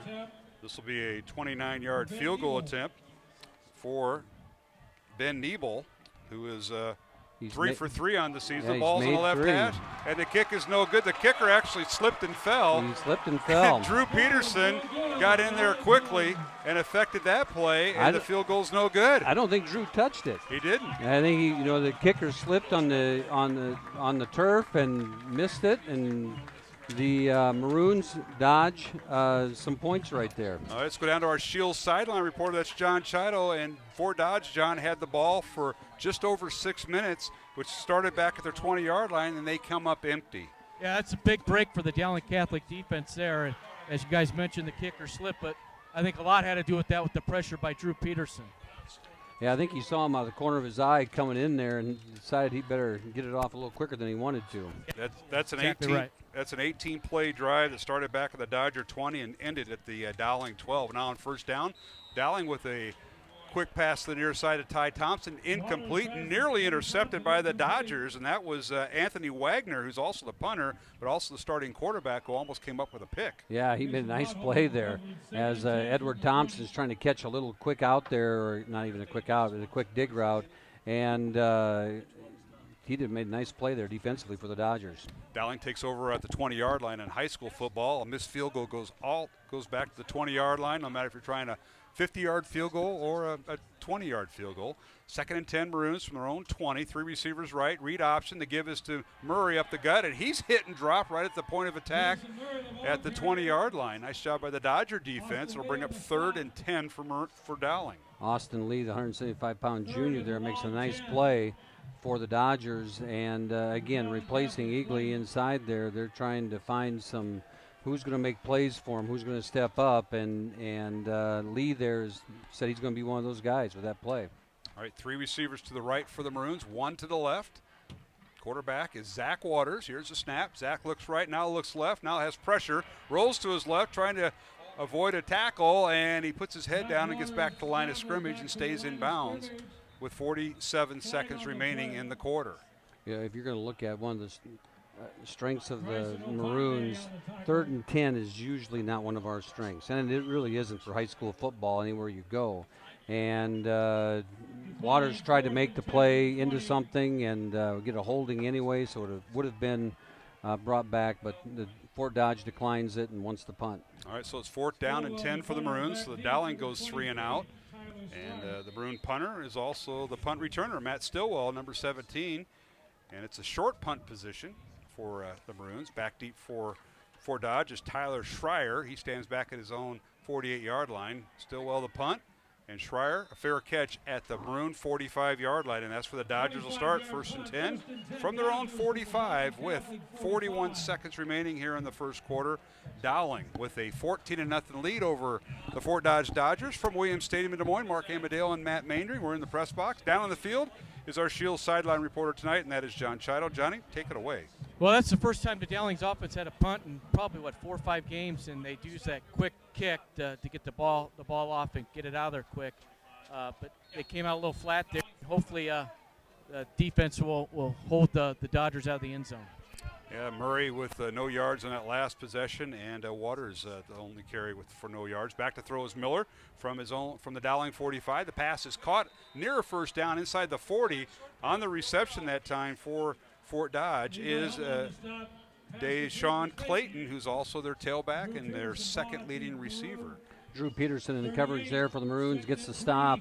Those are quick timing patterns that are almost indefensible when they get out there and he's not pressured. And the Maroons are getting a little bit close with that pressure again as they rotate a few guys inside. All right, 2nd down and 3 for Fort Dodge on the Dowling 38-yard line. Final play of the first quarter. The pass incomplete over the middle as he tried to hit his intended receiver, Clayton, again. That stops the clock with 4 seconds remaining here in the first quarter. And I'll bring up 3rd down and 3 here, Matt. Almost the same style of pattern right there. That time Jack Keogh was able to jump it and get his hand in there and break that play up. So Dodgers will send 3 receivers right, 1 to the left. Tailback is Clayton, and the quarterback is Drake Miller. And now he going to change the play up here. Going to change the play. He looked to the sideline and he wanted to get out of that. He didn't like what the Dowling defense was in, so he got out of the original play. They're going to stay past, though. Here's a snap. Miller back to throw, and now pressure coming, and he unloads the ball, and the pass is intercepted, and they say incomplete. Ball hit the ground before the Dowling defender got near it and came up with it. That'll be the final play of the first quarter, as Collins nearly came up with a pick there for Dowling. He's already come up with a fumble recovery for the Maroons. Nate Collins, the Dowling senior safety. And we've come to the end of the first quarter with the score. Dowling 14, Fort Dodge nothing. Along with Matt Maindring and John Chido, I'm Mark Amadale, back with the second quarter of high school playoff football here on Iowa Catholic Radio and the Central Iowa Sports Network. Saving feels great. At Mid-American Energy, we love saving too. Saving the environment by supporting tree planting, which improves air quality. Saving money by investing in wind energy, which keeps rates low. And saving you energy by providing tips to help make your home more energy efficient. Which means you can take those savings and put your energy into having fun. Saving definitely feels great. So does being obsessively, relentlessly at your service. There's no doubt Power about Price Truck and Crossover event featuring new 18 Silverado double cab LTs. Power lease, $259 per month lease. Power price, $32,490. New 18 Silverado crew cabs. Power lease, $429 per month lease. Power price, $36,490. Over 170 Traverse, Equinox, and Trax available. With 12 going on 13 years of year-over-year sales records, Schottenkirk knows how to sell Chevys. Schottenkirk Chevy, Waukee. Chevy, find new roads. WaukeeChevy.com. Schottenkirch.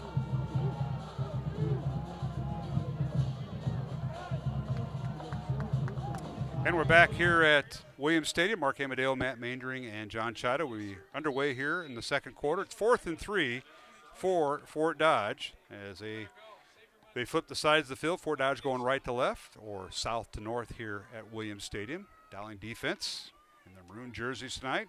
And they run the jet sweep. The handoff is the tailback, Clayton, who came from the left wing. And the ball is loose, still loose. And it'll be Dowling football regardless if Fort Dodge comes on top of it at the 42-yard line because the ball needs to go another 3 yards. And Fort Dodge need to recover to be a first down. And the Dowling Maroons come up with their second fumble recovery tonight, Matt. Yeah, Jack Keel makes the play there for the Maroons. And out there in coverage, and comes off, Jack coming off the field a little bit, holding his arm there. And made a nice play out there, stripped the ball, get the Maroons the ball back there for a first down. So the Maroons will start 1st and 10 from their own 38-yard line. 11:49 remaining here in the second quarter. We'll go down to John Chido after this play as the Dowling offense now is on the field. Zach Waters at quarterback. Pistol formation, fullback and tailback. Handoff to Jason Murray. He's got some room, and he's up near a first down. Finally tackled across the 46 and maybe the 47-yard line for a gain of 9. One thing about it, Jason, watching him run tonight, runs like he's got fresh legs. He's not running like we're at the end.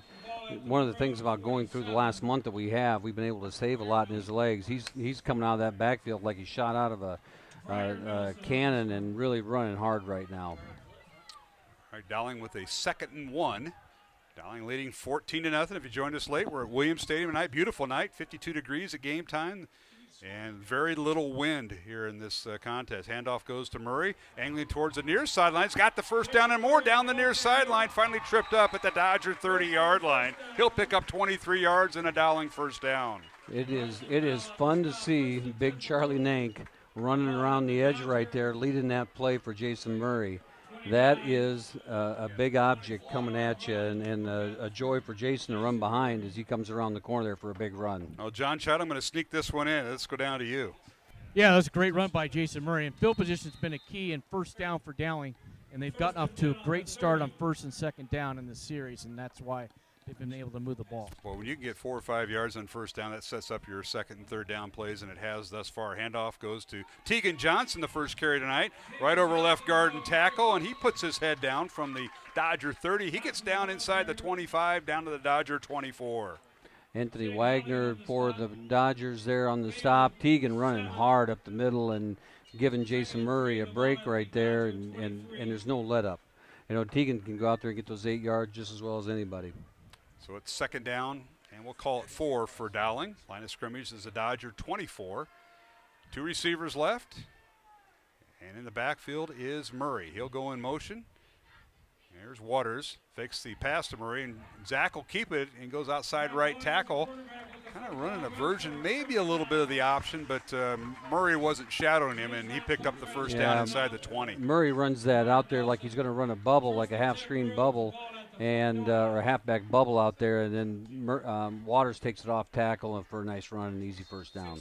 8-yard run for Waters, first down Dowling at the Fort Dodge 16. The Maroons lead it 14-0. We approach the 10-minute mark here of the second quarter here at Williams Stadium. Waters at quarterback, 2 receivers left and 1 to the right for the Maroons. Near side at the bottom of the screen is Colin Cook if you're watching on the webcast. And the handoff goes to Murray, right side, cuts upfield inside the 10, still on his feet, 5, still on his feet, touchdown! How'd he do that? Talk about Drake Miller at Fort Dodge quarterback. Well, Jason Murray's got some moves of his own. He should have been down inside the 10, and he slithered through that for a touchdown at 16 yards, There's about four Fort Dodge defenders right there that swore they had him. And Jason Murray just keeps those legs pumping like pistons in the car or in a pickup, or a truck, whatever you want to call it, and he just flies in there and bounces out and gets in there and scores. Early scores, Ankeny leading Valley 7-0, and Southeast Polk and Centennial tied at 7. Extra point coming here as Stillwell in to hold, and Drew Peterson in for the extra point. His kick is up, and it is good. 21-0 Dowling over Fort Dodge. 9:45 remaining here in the second quarter. We'll take a break and be back. You're listening to Dowling Catholic Playoff Football here on Iowa Catholic Radio and the Central Iowa Sports Network. Win or lose, just that you give your best. So go ahead, lace them up, take the field, have fun, and play. For the experience, for the memories, for the love of the game. Shields. Hi, Ron here, head coach of Westside Auto Pros. When your car's on the injured reserve, you want to get it back in the game as soon as possible. I know that. That's why you need to bring it here to Westside Auto Pros. I have a team of experts that can fix almost every automotive injury. Whether it's a fractured joint, a brake, or if your car just got its bell rung, no problem. We can even do a complete physical on your car to make sure it's game ready for the entire season. So bring your car to Westside Auto Pros and we'll get it back in the starting lineup in no time. Hey, you guys are dogging it back here. Let's move it, move it, move it.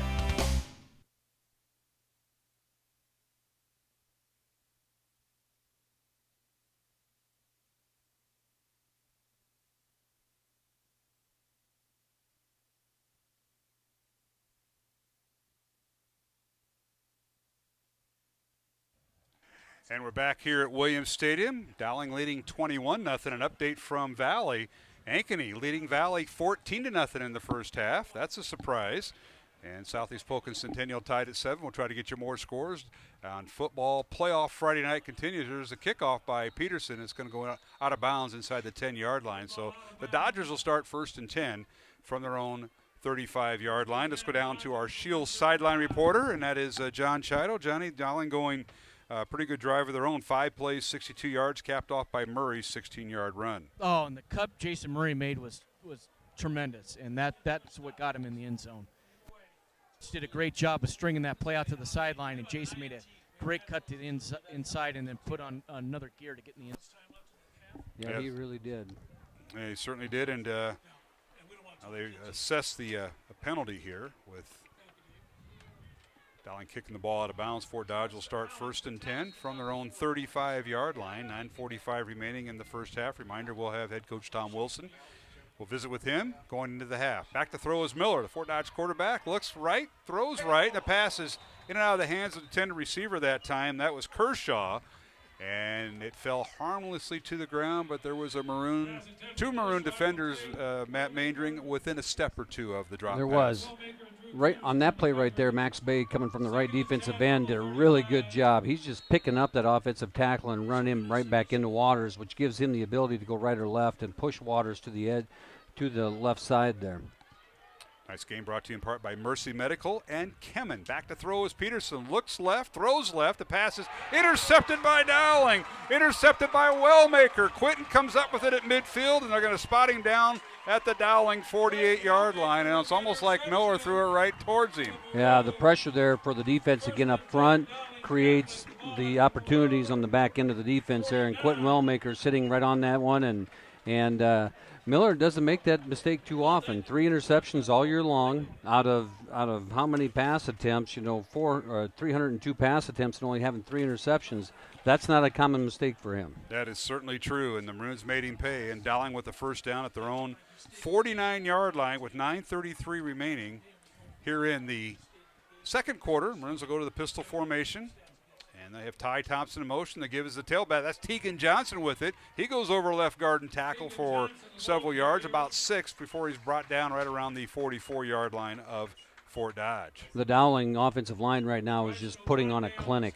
I see guys blocking guys 9, 10, 15 yards downfield as Tegan Johnson just runs behind the wall right through the Fort Dodge defense.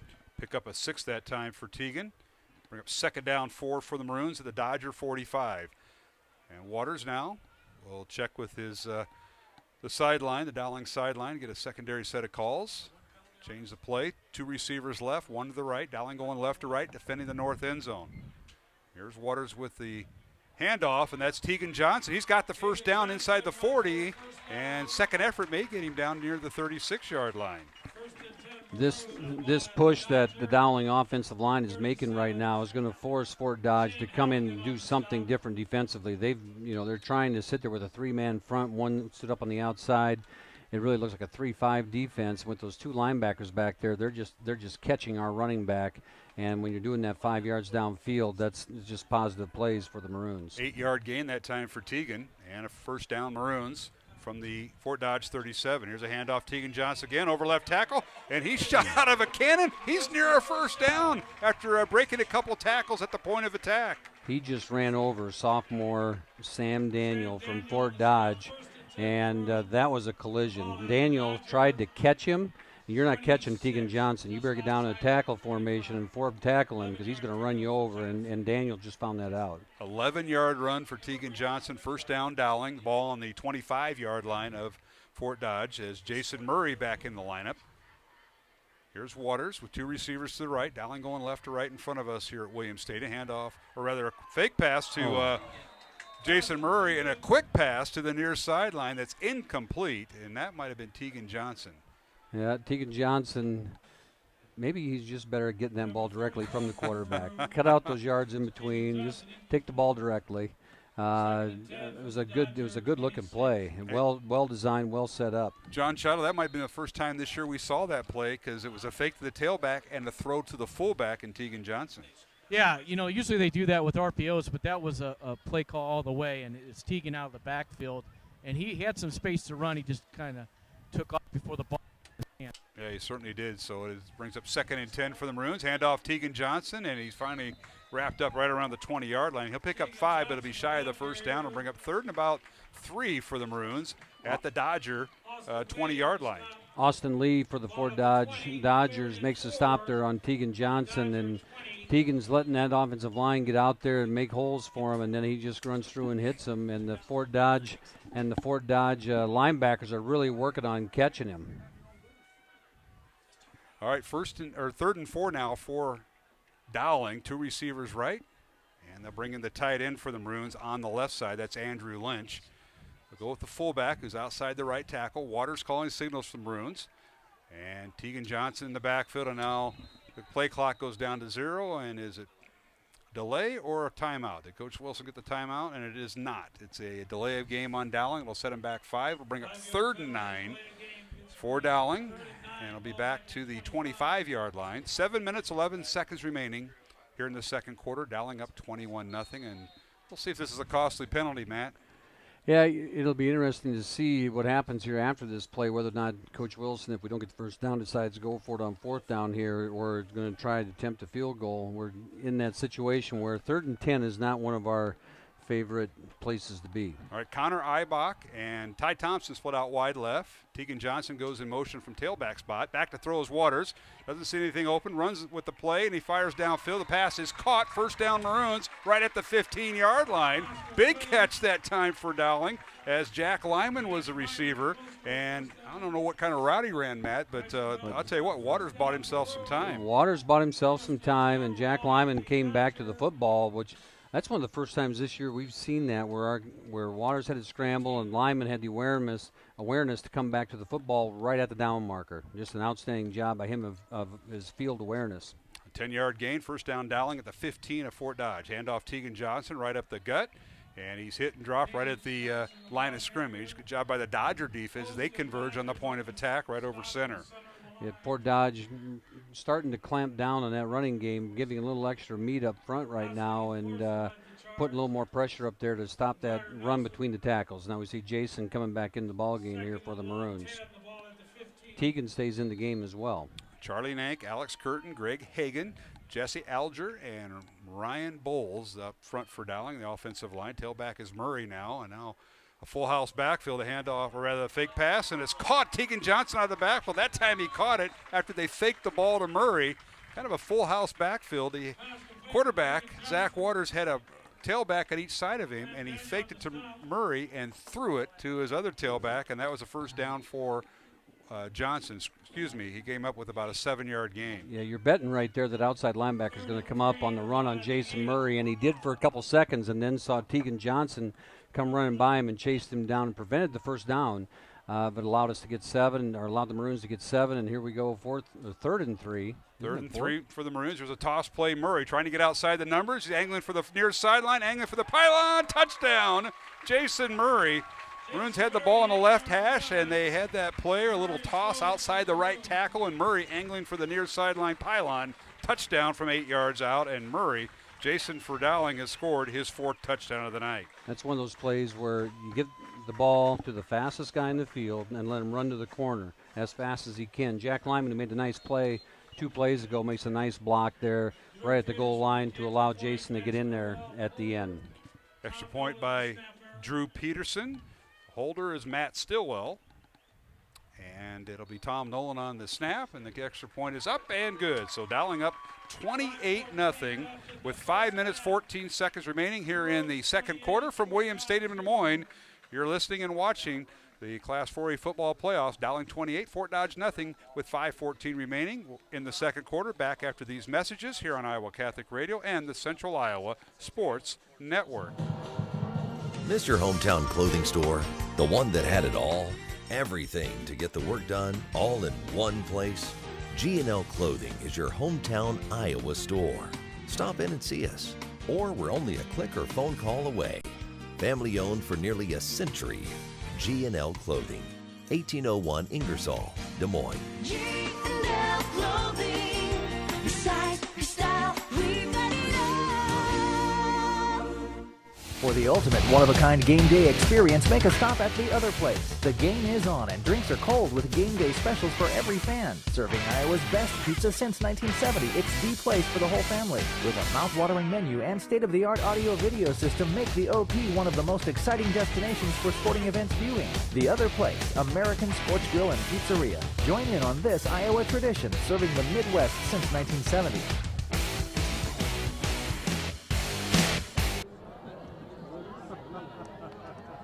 That's right, Mr. Dahl. Thank you for that. And welcome back to the Williams Stadium.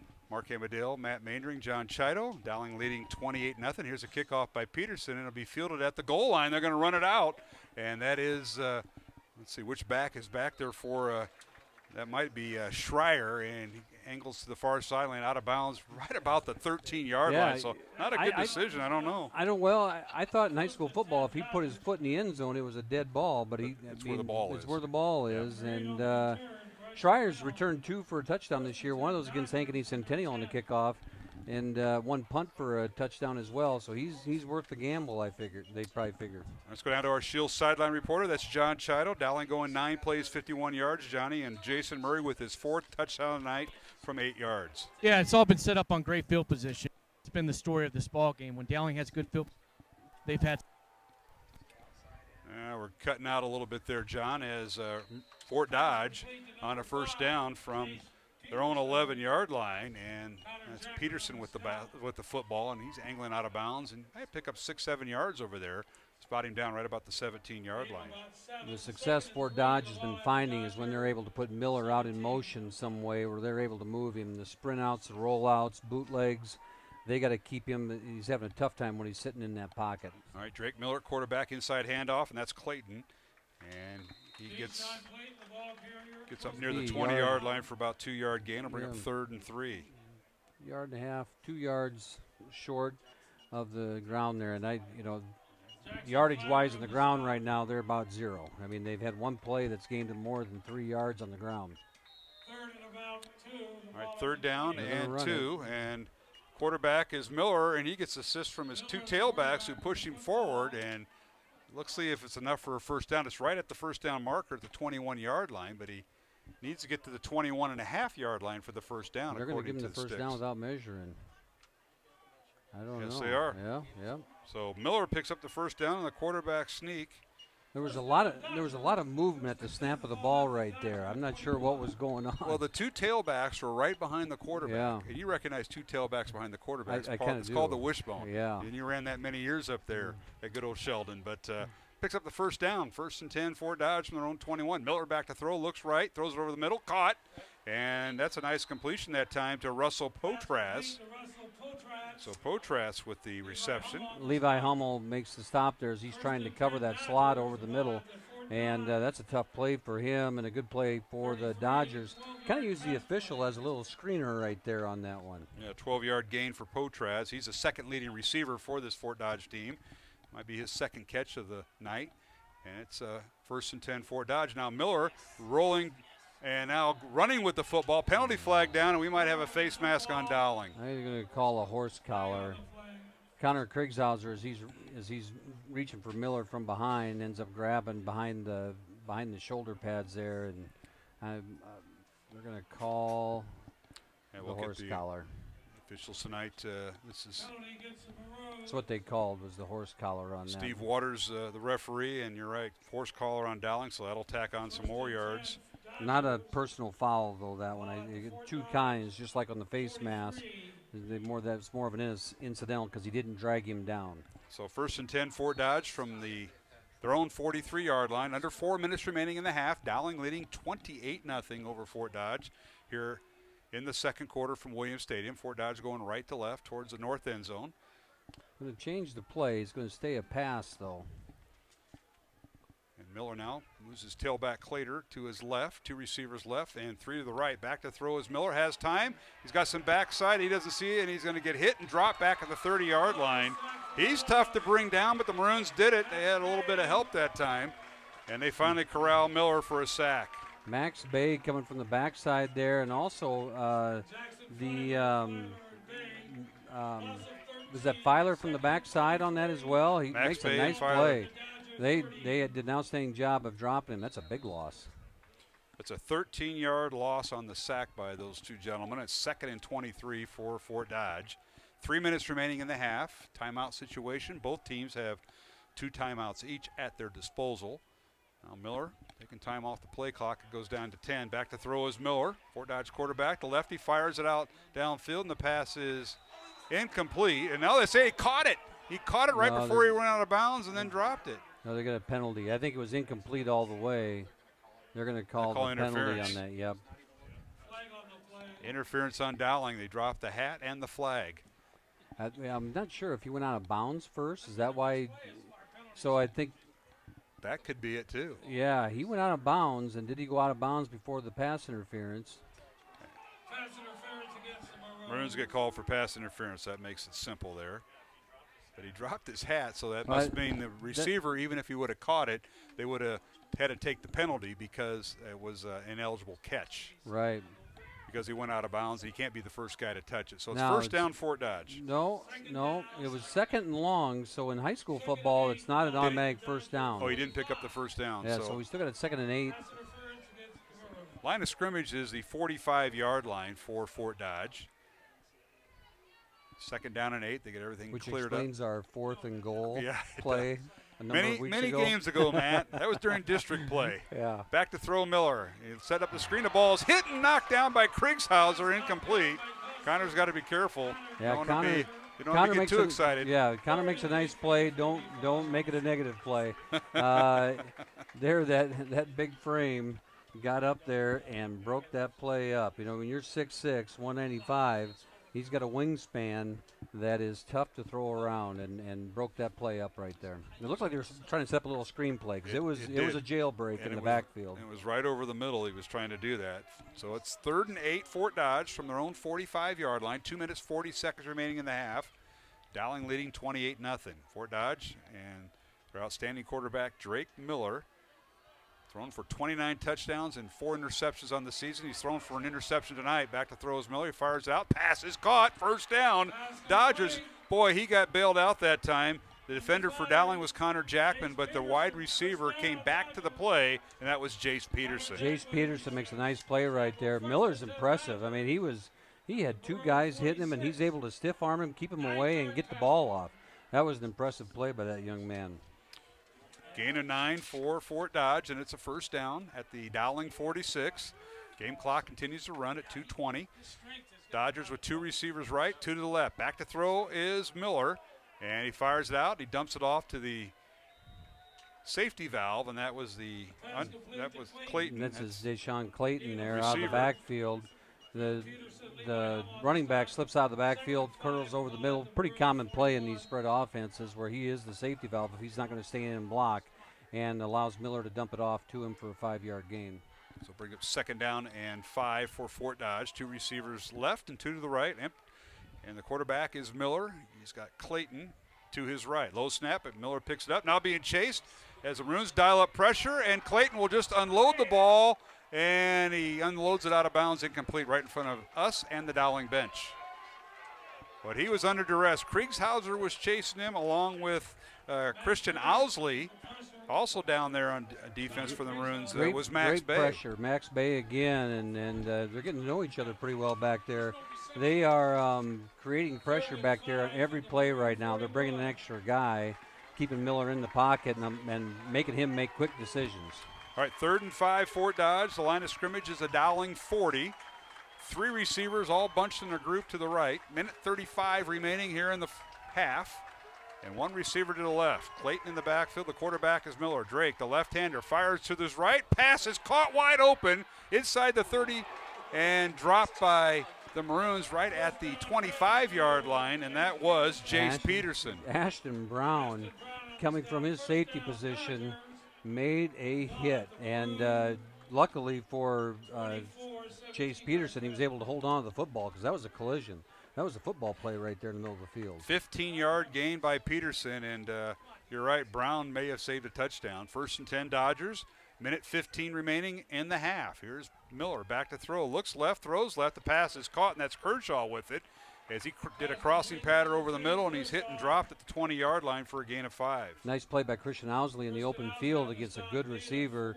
You get Kershaw out there in the open, and that's a nice play by Owsley to stop that to being a short game. This drive started at the 5-minute mark, and the Dodgers have had it in nearly 5 minutes. And you saw that quick play coming right there because the offensive line cut the defensive line on that play. They certainly did. 1 receiver right, 2 to the left for the Dodgers. Here's Miller back to throw. He's going to throw it where there's 1 receiver. Into the end zone. Pass is incomplete. One-on-one coverage that time by the Maroons, and that was Connor Jackman on defense.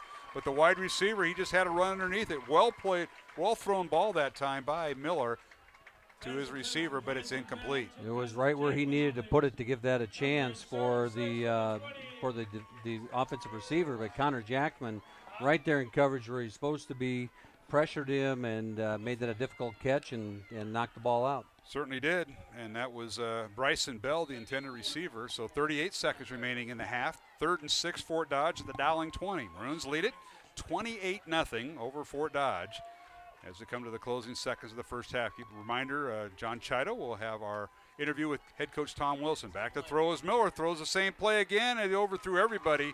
Incomplete. On coverage for Dowling was Connor Jackman, and the receiver ran through the end zone as he just overthrew everybody that time. The receiver almost ran out of the back of the stadium there as he kept going off the end of the field. They're trying to isolate Connor Jackman there, and he's made 2 nice plays and said, well, if you're going to isolate me and come at me, okay, here we go. And Miller overthrew that one. And not surprisingly here, they keep the offense on the field. That's Bryson Bell for the intended receiver. So it's 4th down for Fort Dodge. 4th and 6 from the Dowling 20. Dodgers going for it. 2 receivers left, 2 to the right. We may get a timeout out of this, and we will. Timeout Dowling. We'll take a 1-minute break with 32 seconds remaining in the first half. 28-0 Dowling over Fort Dodge here on Iowa Catholic Radio and the Central Iowa Sports Network. Here's to everyone who believes in competition and good sportsmanship, who knows it's not about the trophies or the medals, but rather the lessons learned. For those who understand, it's not whether you win or lose, just that you give your best. So go ahead, lace them up, take the field, have fun, and play. For the experience, for the memories, for the love of the game. Shields. Relentlessly at your service. We might not always know what the day will bring, but some things are certain. The sun will rise and your lights will go on. That's because at Mid-American Energy, we're obsessively, relentlessly committed to providing you energy when and where you need it, to connecting with you and keeping our...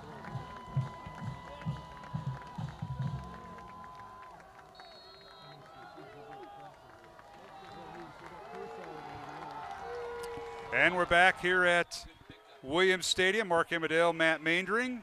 4th and 6 for Fort Dodge from the Dowling 20. Maroons lead 28-0. Back to throw. Miller be feeling pressure, fires it up, and the pass is incomplete, deflected at the last moment by the Dowling linebacker who had single coverage on a receiver for Fort Dodge who was running a crossing pattern, Matt Maindring.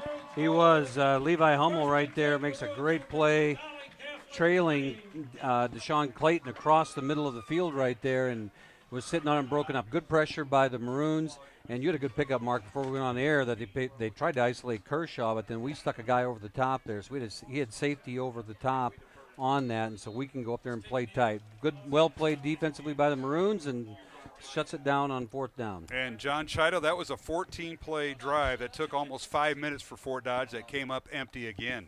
Yeah, there's another defensive stand that Fort Dodge was unable to capitalize on, and you guys are exactly right. They tried to throw that. They were going to come back and throw that fade pattern to Kershaw, and Dowling called timeout, and the guy over the top, and then it was the back out of the backfield, and Hummel did a good job on him. All right, John, we'll let you get caught up with the head coach Tom Wilson, but how about this first half, Matt? With Dowling leading 28-0 as the final seconds tick off. A couple of plays defensively. Yes, Jason Murray with 4 touchdowns tonight. That's tremendous. But defensively, Dowling has taken a lot of long drives out of the Fort Dodge offense and left them with nothing, no points at all. This is the best half of football this team has played all year. It certainly is. We'll go down to John Chido with head coach Tom Wilson of Dowling. Coach, field position has been key to the first half. You guys were able to capitalize it, put 28 points on the board. Your thoughts on the first half? I thought we did a lot of very good things. They've controlled the ball a little bit, but that passing game is something else, and I think our defense has really hung in there, obviously shutting them out at the half. When we've had the ball, we've done some great things other than one series, so we just have to keep going. Well, good luck in the second half, Coach. All right, John Chido with head coach Tom Wilson as we're at halftime. Dowling leading 28-0 over Fort Dodge, and we've got to look at our first half statistics before we take a break. We want to thank the Dowling coaching staff for that, as we appreciate that. As the Maroons now with 188 yards of total offense. For Fort Dodge, they had 111 yards total offense. Dowling with 37 yards passing. Fort Dodge with 101 yards passing. And Dowling with 151 yards on the ground, 10 yards rushing for Fort Dodge in the first half. Penalties, Dowling penalized 4 times for 40 yards. Fort Dodge not penalized in that first half. And the Maroons with 13 first downs, Fort Dodge with 10. And let's take a look at the individual statistics. Zach Waters, 4 out of 6 passing for Dowling, 37 yards. And Drake Miller, 13 of 29. He threw the ball, attempted 29 passes, completed 13, 101 yards, and an interception. No wonder it took so long to get this first half out of the way, Matt. I'll tell you. That's a lot of balls, and that's a lot of chucking. That's a lot of incompletions. Yeah, it is. All right, rushing, Jason Murray, 12 carries, 104 yards, and 4 touchdowns. Tegan Johnson, 6 carries for 38 yards. And Zach Waters, 3 carries for 3 carries for 9 yards. And I should adjust that. Waters had 1 touchdown, and Murray with 3 touchdowns in the first half. We'll get that adjusted. First down for Fort Dodge, Clayton with 7 carries for 12 yards, and Miller 6 carries for 2 yards, and a couple of sacks by the Maroon defense. Jack Lyman, the leading receiver for Dowling, 2 catches for 19 yards. Edward Thompson, 1 carry for 11 yards. For Fort Dodge, Jace Peterson, 5 catches for 53 yards, and Tyshawn Kershaw with 4 catches for 26 yards. Again, first half statistics, Dowling with 188 yards of total offense, and Fort Dodge with 111 yards of total offense. I want to thank Coach Seifert for providing those first half statistics as we're at halftime. Dowling 28 and Fort Dodge nothing. We'll take a 2-minute break and come back, and we'll start our halftime entertainment for all those listeners listening to playoff football tonight here on Iowa Catholic Radio and the Central Iowa Sports Network. Pete Tarpey and his crew here on the webcast. And my name is Mark Amadale, along with Matt Maindring and John Chido.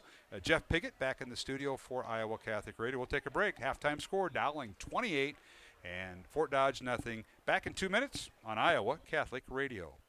For the ultimate one-of-a-kind game day experience, make a stop at the other place. The game is on and drinks are cold with game day specials for every fan. Serving Iowa's best pizza since 1970, it's the place for the whole family. With a mouth-watering menu and state-of-the-art audio-video system, make the OP one of the most exciting destinations for sporting events viewing. The other place, American Sports Grill and Pizzeria. Join in on this Iowa tradition, serving the Midwest since 1970. For the BBB.org to check out a business, you'll learn if it's BBB accredited, see its grade on customer service, and read honest, useful reviews from local people. For online recommendations you can trust, start with trust at bbb.org/Iowa. Mr. Hometown Clothing Store, the one that had it all, everything to get the work done, all in one place. G&L Clothing is your hometown Iowa store. Stop in and see us, or we're only a click or phone call away. Family owned for nearly a century. G&L Clothing, 1801 Ingersoll, Des Moines. G&L Clothing. Your size, your style, we've got it all. Safe and strong. Because the most important thing we put our energy into is you. We're obsessively, relentlessly at your service. We might not always know what the day will bring, but some things are certain. The sun will rise and your lights will go on. That's because at MidAmerican Energy, we're obsessively, relentlessly committed to providing you energy when and where you need it, to connecting with you and keeping our communities safe and strong. Because the most important thing we put our energy into is you. We're obsessively, relentlessly at your service.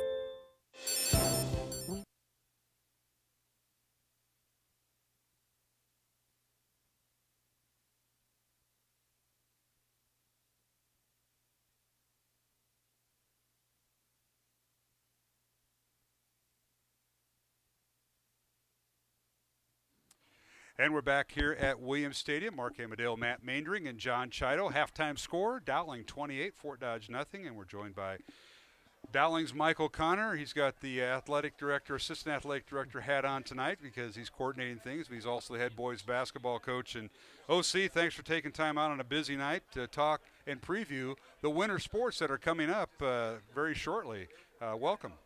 Hey, Emil. Good to be back. Good to see you guys. And it's hard to believe we're going to start talking winter sports here already. Isn't that amazing? Now, practice hasn't officially started. I know you've had the the off-season workouts, the camps and that, but let's preview the Dowling boys basketball team this year. You and your staff got a nice group coming back. I don't know how much experience you have from last year, but talk about this year's group. We don't have a lot of experience coming back. Jack Keel and Art Lyman played quite a bit last year. Ryan Riggs played some, but outside of that, we're going to be really green. Having said that, though, we got really good seniors, good kids that work hard, listen, do things the right way.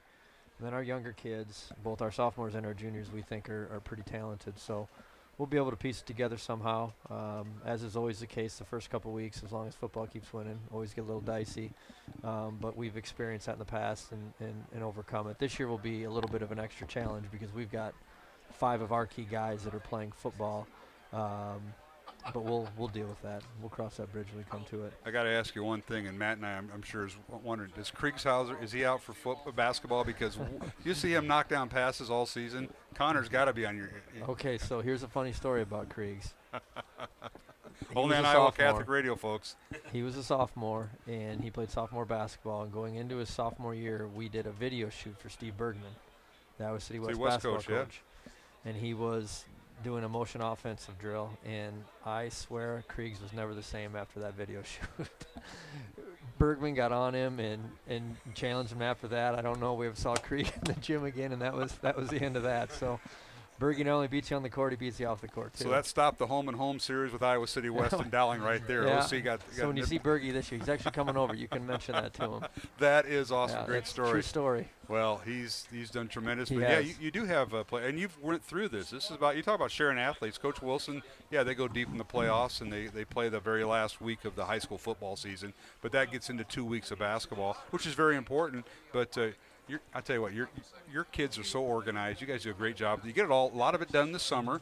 The fall camps and that, the get-togethers the kids have before the official practice start. The kids are ready. Even the ones that are playing football, they become ready. Well, the one thing that playing football does, as well as playing baseball, running track, whatever else they do, they're used to competing. So there's no drop-off in being ready to compete. Whether you're playing Fort Dodge in football or playing in the basketball, they're ready to compete. So that benefits us. It takes us probably 2-3 weeks to get our legs under us, and it really probably takes until after Christmas for those football kids to really feel like, okay, I'm in basketball mode now. But it helps us by the end of the year. It hurts us a little bit early. There's no question about that. But there's also no question that by the end of the year, when everybody else tends to plateau, we feel like we're still kind of ascending because we're just starting to round into form. So listen, high school sports are about the experience and playing all of them. And I wouldn't want our kids to specialize. think that does them any good, and I think it causes some potential regret down the road for not having those opportunities and those experiences. We'll visit with Mike O'Connor, the Dowling boys basketball coach here on Iowa Catholic Radio. Halftime, Dowling leading 28-0 over Fort Dodge in the 4A football playoffs. And OC, I can't say enough about your staff. I know you look at Coach O'Hare down at the freshman level. Your sophomore kids are well coached, and by the time the sophomores are done, you're ready for them to transition to the varsity. And I know you have cut downs and all that. But let's talk about your staff. I mentioned Coach O'Hare. Who's on your varsity boys staff this year? Same staff as the last couple of years. Coach Nahas and Coach Wags are the assistants. Coach Combs will help us out as a volunteer. The sophomore level, we have Coach Peepo and Coach Kucher, and as you said, Coach O'Hare and Coach Heatherton at the freshman level. We're really lucky that we've had great continuity, cohesiveness the last 6, 7, 8 years. We haven't had more than one coach leave at any given time. So we've been really, really lucky. And that honestly helps us stay organized. The coaches know what we need. The players know what we need. And when we don't get them maybe as much as some of our counterparts, our organization and familiarity and what we like to think is our simplicity helps us. So the kids can come in, and as long as they play hard and do what they're asked, we still feel like we have a pretty good chance to win, even though we may not have as much practice or as much time with them as the summers as maybe some other people do. And the thing about, watching you and covering Dowling for many years, effort. You don't have to teach effort. Those kids have effort. Now, not always be in the right direction, might result in a turnover or whatever in basketball, but those kids come in with effort, and then you guys polish them off. I really like that experience. Well, I appreciate that, and honestly, that's not just us in the basketball program. Obviously, we preach that, but that's just kind of who we are. We feel like as an athletic program, I know what Tom would tell you with his football program is you got to play hard, and that's what we believe in, and I'm sure that's what Coach Royan tells them in baseball. You got to play hard. It's just kind of who we are, I think, and that's part of the environment that's been created by all the good coaches we have and all the good kids that we have. Well, Coach O'Connor, I know this year the league got a little different. There's still Johnson, Urbandale, Dowling. Those three remain in the Central Conference of the CIML, but you added Ankeny Centennial, Ankeny, and Ames to the repertoire. So you're going to see those teams twice this year. So you got to go to Ames, and they're going to come to Dowling, and, of course, both Centennial and Ankeny will be playing twice. Yeah, that's going to be a significant upgrade in the schedule. Don't get me wrong, Mason City and Fort Dodge and Marshalltown are good teams, but Ames is really good. I mean, they have a freshman that's been offered by Iowa State already, and they got a senior that's going to Wisconsin Green Bay. And then you have Centennial, who historically is always good. Coach Fontana does a great job. Ankeny, who's been really young the last couple of years. They won't be young this year. They'll be one of the more talented teams. So the schedule is going to be pretty stiff. And then you start the first 2 weeks of the first 2 games of the year. We play City West and we go to Valley. So it's going to be a challenge for us. There's not going to be many easy nights. And I was just going to ask you about your schedule. That gets underway. Practice gets underway. Is it a week from? November 12th. Oh, it's the second. Yeah. Girls are the 5th. We're the 12th. Okay. And then we play the 27th, I think. 26th. So you are playing Iowa City West. Yeah, first game of the year. I wonder if Kriegshauser will show up. It might be. I think Krieg's is a pretty big lacrosse player, and he is gun-ho about that.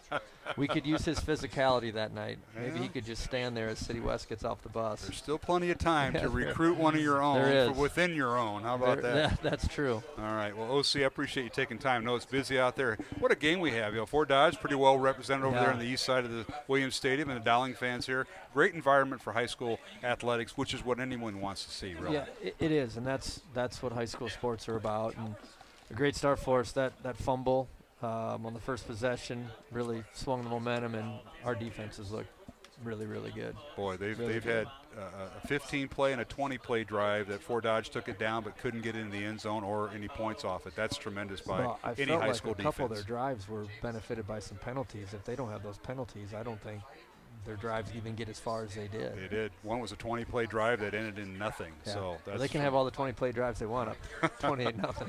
Well, best of luck this year, Coach. We look forward to broadcasting a few games. Haven't figured out which ones yet. Is the Iowa City West game here or over there? It's here, 7 o'clock. Yeah, that'd be a good one. That'd be a good one. If we go all the way to state championship, maybe I'd tell Berge we need to get paid to play that game.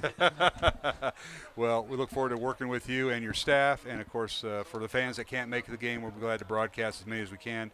Thanks to you, and thanks for everything you do for Dowling. Appreciate it, Mike. Thank you guys for your support of high school athletics, and especially with Dowling. It's I've said it before, it's really special that we have a radio station that broadcasts many of our games, and it's great for fans that can't be here. So thank you guys, too. You bet. Well, thanks, Mike, and best luck in the second half. Keep things under control because Mr. Mainring's in the booth with me, as you know. I got to sprint down and tell the teams there's 3 minutes left. You better do that. All right. One of them's coming out. That's Michael Connor, the Dowling boys basketball coach and assistant athletic director. He's putting on his other hat now. We're going to take a 1-minute break and return to Williams Stadium as both teams coming out on the field. It's Dowling 28 and Fort Dodge nothing here in the first round of the Class 4A football playoffs. And we'll come back with other scores from around the area in Class 4A after this message here on Iowa Catholic Radio and the Central Iowa Sports Network. Saving feels great. At Mid-American Energy, we love saving too. Saving the environment by supporting tree planting, which improves air quality. Saving money by investing in wind energy, which keeps rates low. And saving you energy by providing tips to help make your home more energy efficient. Which means you can take those savings and put your energy into having fun. Saving definitely feels great. So does being obsessively, relentlessly at your service. There's no doubt about it. Power Price Truck and Crossover Event featuring new 18 Silverado Double Cab LTs. Power lease, $259 per month lease. Power price, $32,490. New 18 Silverado Crew Cabs. Power lease, $429 per month lease. Power price, $36,490. Over 170 Traverse, Equinox, and Trax available. With 12 going on 13 years of year-over-year sales records, Schottenkirk knows how to sell Chevys. Schottenkirk Chevy, Waukee. Chevy, find new roads. WaukeeChevy.com. Schottenkirk Chevrolet. And welcome back to Williams Stadium here in Des Moines East Side, the home of the Dowling Maroons in the postseason football. Dowling leading 28-0 over Fort Dodge here at the half. Mark Amadale, Matt Maindring, and John Chido as we get caught up on some other scores. And we got a couple other halftimes going on right here, Matt. And one surprise, actually two, Ankeny leading Valley 14-7 at the half, and Southeast Polk leading Centennial 14-7 at the half. Wouldn't this be something if that holds up? It would shake it up a little bit, wouldn't it? Yes, it would. Other scores has Johnston leading Cedar Rapids Prairie 14-0. That game being played at Johnston. Indianola made the trip to the Unidome, and they're taking on Cedar Falls tonight. Cedar Falls leads Indianola 21-0 at the half.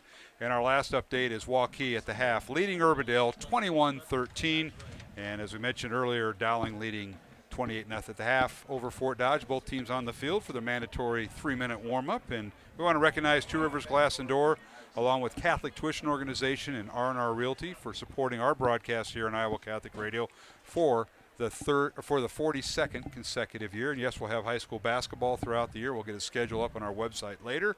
And it didn't take long for the Tigers. Yeah, Valley just tied it up. Valley is now tied with Ankeny 14-all, and they must have had the first possession of the second half. And Centennial now has tied Southeast Polk 14-all. So those are updates.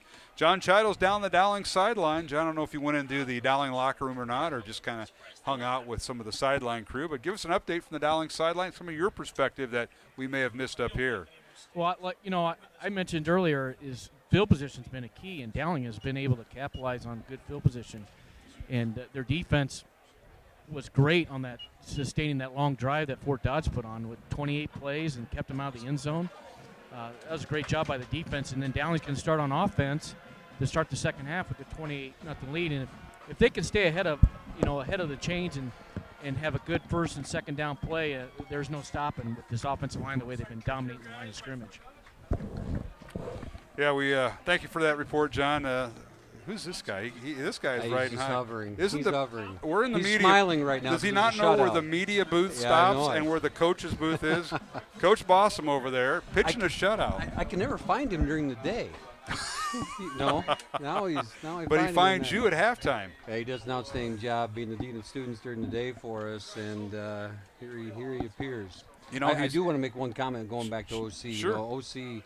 Mike Coach O'Connor just does an outstanding job with our kids. He's just a quality individual, and really coaches the defensive side of the ball well, and just defense hangs their hat on that, and I'd want my kids to be coached by him. Absolutely, and Mike and Coach O'Connor and the rest of the staff, they do a great job. Nick Wagner and, of course, Jimmy Nahas. Jimmy and I were sophomore coaches at one time about 10 years ago before my wife said I probably shouldn't do that too much longer. So you get one of those But they do a great job, and Kevin O'Hare, the longtime freshman coach there at Dowling, and his staff. So about set for the kickoff as Fort Dodge will kick off, and they'll defend the north end zone. They'll be going left to right, and they use a little bit of trickery. They've got a little unusual formation. They got about 5 guys on one side of the ball and 5 on the other side of the hash, as this will be Niebel kicking it away, and it's a short kick. And it's going to be picked up by Ty Thompson at the 25-yard line across the 40, still on his feet, spins around, and he's up near midfield. So the little pooch kick went nowhere as Thompson got it all the way up to about the 48-yard line. That's where Dowling will start 1st and 10, Matt. Anthony Wagner makes a stop for the Dodgers, and it's one of those plays that looks good until the guy catches it going full steam. Edward Thompson was able to catch that with a full head of steam, and then he just ran right through everybody as they're trying to come down the field. And when you do that, there's just a lot of gaps yet. They haven't had time to close the gaps. First down, Dowling at the 48, Matt. We start with field position again. Yeah, John talked about that, and it's all true. And the Maroons have taken advantage of field position due to a poor punt, fumble recovery, and now a kickoff return by Dowling's Ty Thompson. First down, Dowling out of the pistol. We have a man in motion, and the give is to Jason Murray, and he's got the first down, and he may go, and he's tripped up. A touchdown-saving tackle inside the 30-yard line as a Dodger got him by the shoestrings. Osley Thorson there with the shoestring tackle, if there ever was a shoestring tackle.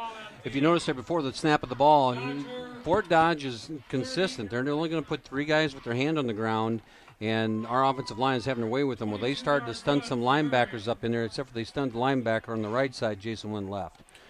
Or on the right side of the defense, and he went to the left side of the defense, went to our right side of the ball. 22-yard run by Murray, and now on 1st and 10, option play, and the read option, and they're going to have Waters with it. It's from the Fort Dodge 30, and Zach turned the corner, and he stepped out of bounds right about the 23-yard line to pick up a 7.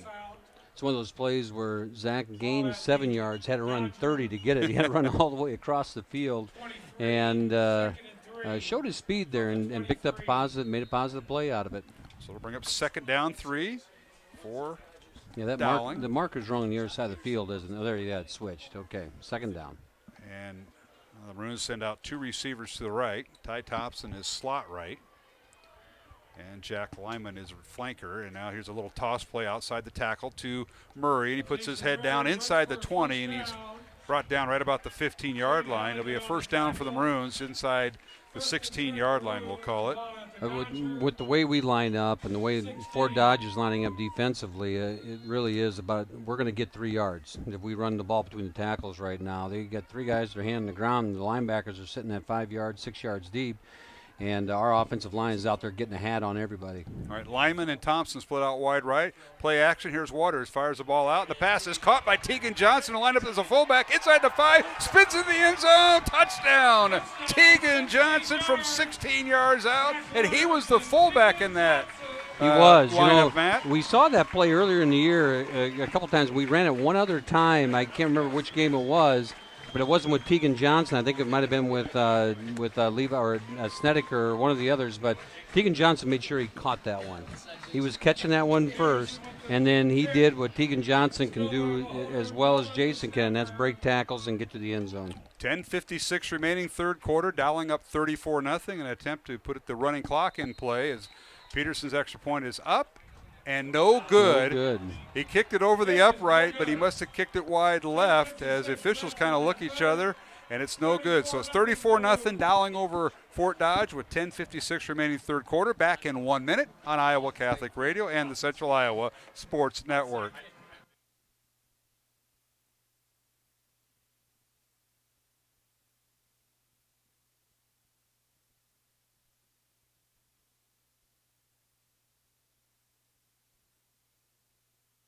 Town Clothing Store, the one that had it all, everything to get the work done, all in one place. G&L Clothing is your hometown Iowa store. Stop in and see us, or we're only a click or phone call away. Family owned for nearly a century. G&L Clothing, 1801 Ingersoll, Des Moines. G&L Clothing, your size, your style, we've got it all. Mr. Hometown Clothing Store, the one that had it all, everything. Hi, Ron here, head coach of Westside Auto Pros. When your car's on the injured reserve, you want to get it back in the game as soon as possible. I know that. That's why you need to bring it here to Westside Auto Pros. I have a team of experts that can fix all. And we're back here at Williams Stadium. Here is a kickoff by Drew Peterson of the Maroons. High end-over-end kick. Angling towards the end zone. It goes into the end zone, touchback. And it'll be 1st and 10 for Fort Dodge on their own 20-yard line. They'll be going left to right, from north to south here at Williams Stadium.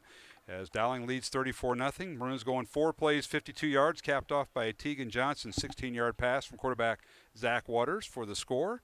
Extra point was no good. And let's go down to our Shield sideline reporter tonight, and that is John Chido on the Dowling sideline. John, give us an update. It was a nice play by Zach Waters to hit Tegan Johnson out of the backfield on an out pattern, and Tegan made a nice cut to get in the end zone, but set up by great field position, as you guys mentioned. Dowling going 50 yards, 3-4 plays to get a touchdown. Yeah, it certainly was. Now back to throw is Miller for Fort Dodge, and here they come. Pass is caught from, they start at their own 20-yard line. The receiver with the catch gets it across the 35 up to the 37-yard line. That's Kershaw. Kershaw makes a nice catch over the middle. Jack Keel, Ryan Adam, and Drew Peterson in on the tackle there for the Maroons. So bring up 1st and 10 for Fort Dodge. They've been a second-half team in their comebacks this year. Right now they have a first down after an 18-yard pass to Kershaw. 3 receivers right, 1 to the left. Here's Miller back to throw. The left-hander being flushed in the pocket, and he's going to go down inside the 25, and 3 or 4 Maroons get him. And I'll tell you what, they just out-muscled the offensive line, Dowling's defensive line getting in there. Max Bay, Connor Griegshauser, and Jack Schultz all back there, not allowing Miller to get that ball off. They were back there in a hurry. So they'll move the ball back. They're going to spot forward progress at the 25, a loss of 13. So it's 2nd and 23 for the Dodgers. 2 receivers left, 1 to the right.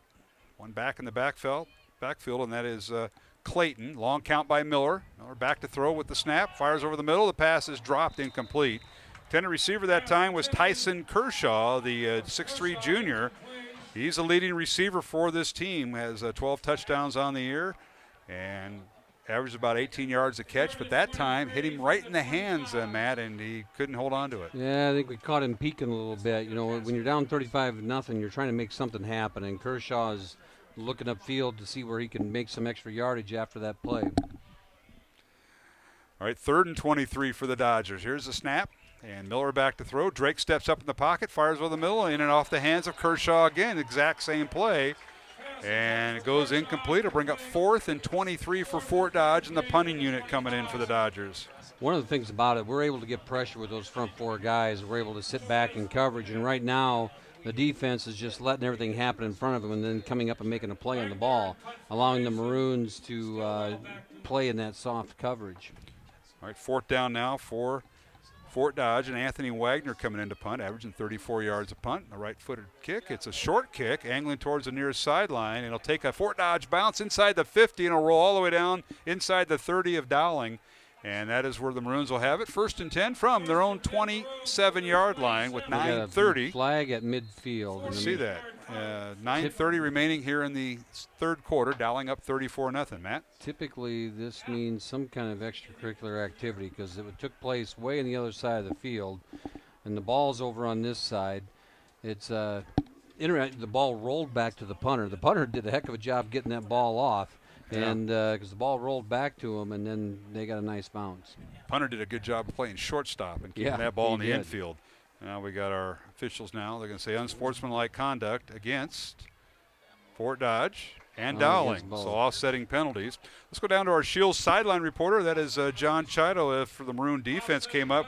And the sack by Bay, Schultz, and Kriegshauser of 13 yards really put a dent in that last Dodger drive, John. Yeah, those 3 have done a nice job of containing Drake Miller and putting pressure on him, making him throw the ball a little bit quicker than he wants to, because Kershaw has some space out there, but was able to come up with those hard catches because of the pressure the Dowling defensive line has been able to put on Miller. All right, the penalty was offsetting. One of the things about that makes it unsportsmanlike conduct so important right here is if you get a second one tonight, you don't play next week. And so, which doesn't mean much for the Fort Dodge team at this point in the game, but it means a big deal to the Maroons as they look to play forward. So that's one of those things where they're going to go down and talk to the young man right now and make sure that he stays between the lines so that he gets to play next week. Yeah, I know Coach Adam Jack for Dowling, assistant, and of course Craig McLean, they heard who the name was for Dowling, and they weren't very happy with that, but all right, here's Waters. 1st and 10 Dowling from the 27. He fakes the pass, and he'll keep it. And Zach will cross the 30 up near the 32-yard line for a gain of 5. And good blocking downfield right there by Andrew Lynch. He's taking his man 10 yards downfield and blocking him to the backside of the whistle. That's a good play. Talk about a sophomore, Dowling sophomore Yeah. tight ends. Lynch, number 89, and Ryan Riggs, number 82, both sophomores.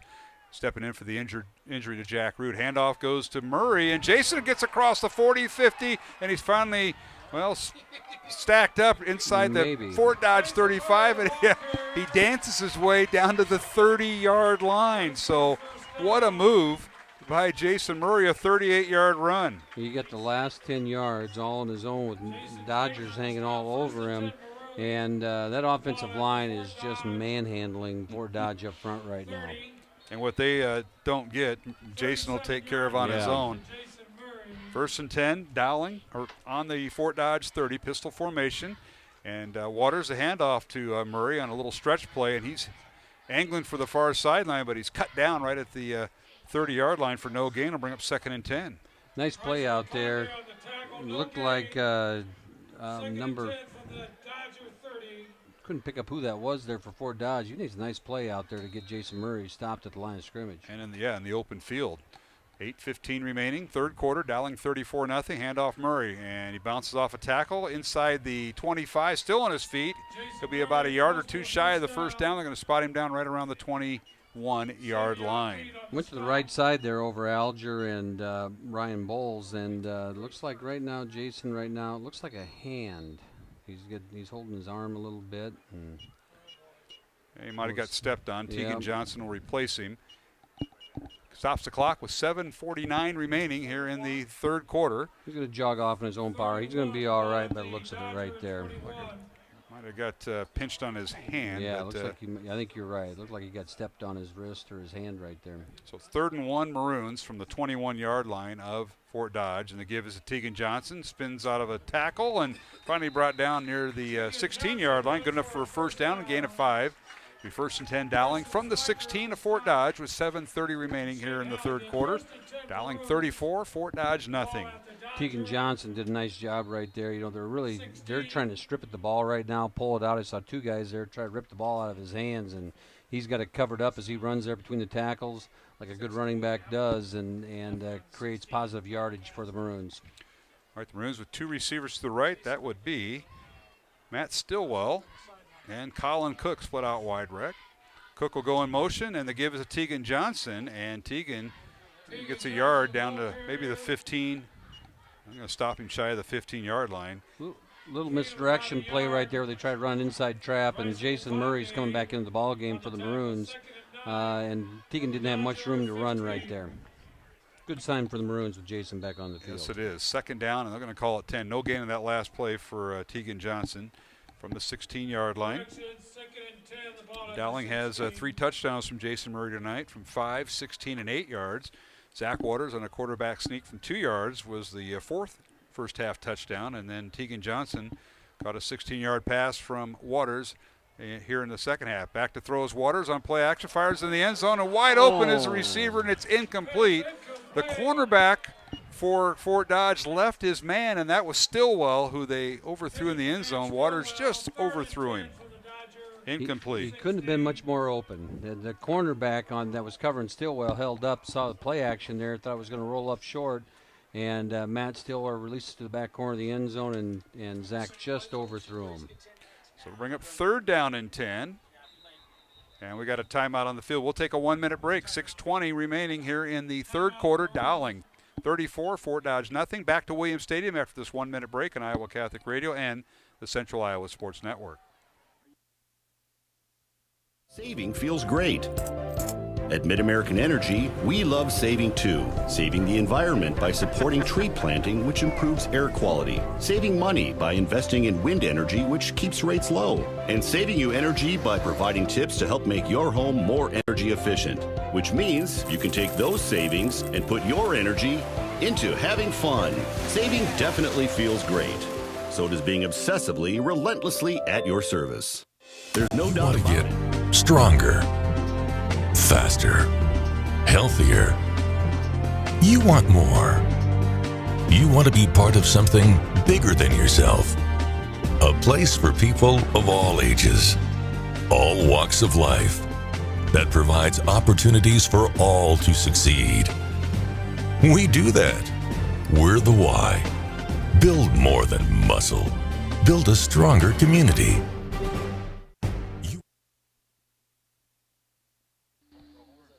And welcome back to Williams Stadium. 3rd and 10, Dowling on the Fort Dodge 16. Bruins in the Bozeman the Florist red zone, and now we've got movement on the defense and offensive line. Let's see what the officials come up here, Matt. Defense came across first. He encroached, made the offensive lineman move.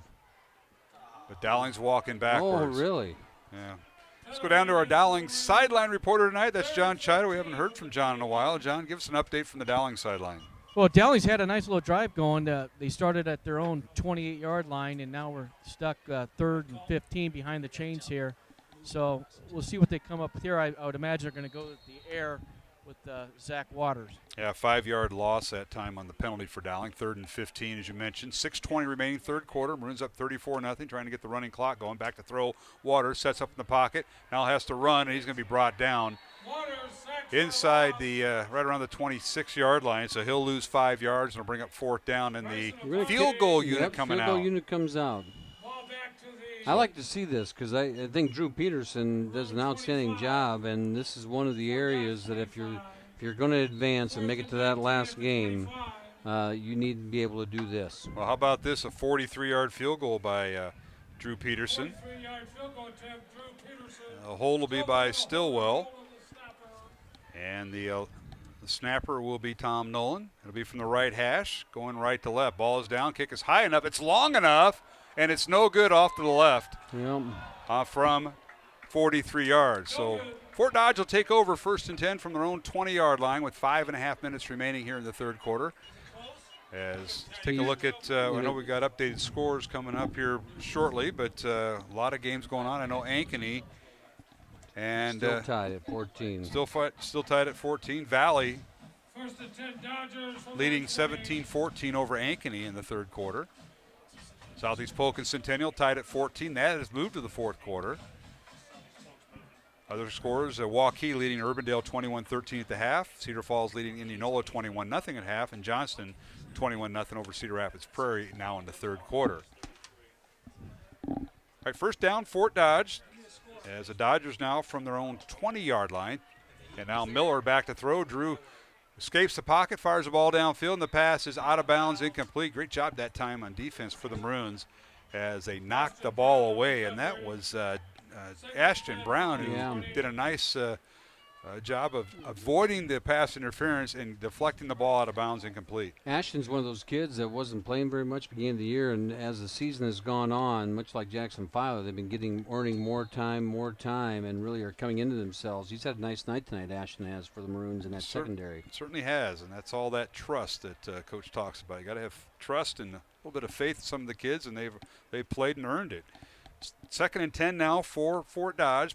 Miller will work out of the shotgun with 3 receivers right. He fires it off, caught by Kershaw, and he's right at the 25-yard line before he's brought back. Let's see where they give him forward progress. Nope, they're going to stop it right at the 25 for a gain of 5. And Kershaw, he runs that drag route. He runs slot receiver to the left, and he goes about 5 yards out, and he comes right across the middle. Those shallow crossers are tough to cover because you're especially on a speedster like that, because he's not going to get covered by a linebacker. Owen Schiltz right there in coverage made a nice play for the Maroons. It's 3rd and 5 for Fort Dodge. 3 receivers right, and he's going to throw that way. And the pass is intercepted at the 27-yard line, and it's going to be a pick 6 for Jack Keogh. Touchdown, Jack Keogh from 26 yards out. And the Maroons now have the running clock with 4.5 minutes remaining here in the third quarter. Jack Keogh just sat on that play right there, sitting back in coverage, and it's one of those things you're saying, throw it, and he threw it and steps in and has an easy pick six. So the score is now 40-0. Dowling leading Fort Dodge, pending the extra point. John Chido, you talk about a guy who read the quarterback's eyes, and that is the second pick tonight for Dowling against this outstanding quarterback in Miller. Yeah, Jack Keogh made a nice break on that ball and read the quarterback all the way and was able to pick six untouched in the end zone.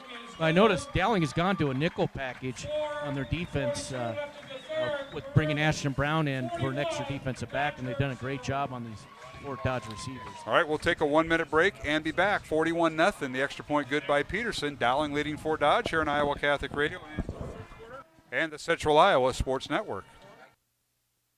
Saving feels great. At Mid-American Energy, we love saving too. Saving the environment by supporting tree planting, which improves air quality. Saving money by investing in wind energy, which keeps rates low. And saving you energy by providing tips to help make your home more energy efficient. Which means you can take those savings and put your energy into having fun. Saving definitely feels great. So does being obsessively, relentlessly at your service.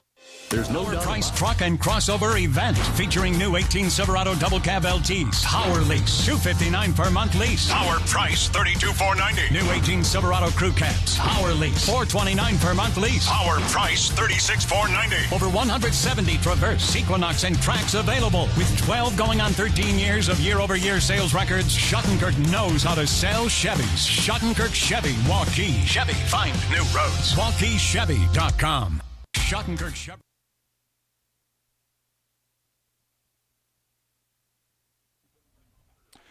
And we're back here at Williams Stadium on Des Moines' east side. Mark Amadale, Matt Mandering, and John Chido. Dowling leading 41-0 over Fort Dodge here in the third quarter. This is returnable. And the kickoff by Peterson is going to be returned, as you mentioned. That's Schreier from the 5-yard line, angling towards the far sideline. Kickoff return left, and he's run out of bounds right around the 20-yard line. But the Maroons going, well, Jack Keogh, a 27-yard pick six for Dowling. The interception returned for the touchdown gives Dowling a 41-0 lead. John Chowder, you've been on the Dowling sideline. I guess the question I have for you, we saw Jason Murray come out for a couple plays in that last drive for the Maroons on offense, and it looked like he had a hand injury. Any updates there? Yeah, I think he just got his hand stepped on. He's fine, and I don't think you'll see much of him in the second half. More Tegan Johnson with the score being 41-0. Yeah, that's a good point. As the running clock is in effect now, 4 minutes and running. Dowling 41-0, and Fort Dodge with the first down at their own 18-yard line. Play. And now here's Miller, and he's going to give the handoff. Run play. We're going to keep that secret in the press box because that is something you guys picked up on, and boy, it is. The Fort Dodge right here now is just going to try and grind out a little bit, trying to get some positive yards for their offensive front as they work here and try to end up the season on a positive note. All right, it'll be 2nd down and 5 for Fort Dodge on their own 23-yard line. Drew Miller at quarterback. He's went the distance, the left-hander. Back to throw he goes. Looks right, now looks left. Now wants to run. He's going to slide up to the 30-yard line. He's safe at the 30, and it's near a first down, and I think they're going to give it to him. Yes, they are. That was a better play by him. You know, the last two times he dove head first and held the ball out there. The one time he fumbled it, the other time he just barely made the first down. Here he runs past it and slides like he should and makes a good play there for the Dodgers. All right, so it's 1st and 10. Fort Dodge from their own 30-yard line. Miller back to throw again as he's been all night. Pass is caught. Kershaw with the catch, and he's wrapped up at a 37-yard line, gain of 7. Yeah. Maroons in coverage are getting Kershaw, as we've talked about. He runs that shallow crosser a lot, you know, and I imagine during the year he's able to catch that and extend that down the field. Here, the Maroons now are playing as Coach Chido picked up to run this nickel package where we got extra defenders in there. We keep just trying to keep everything in front of us right now. All right, 2nd and 3 now for Fort Dodge. Maroons take Krieghauser out.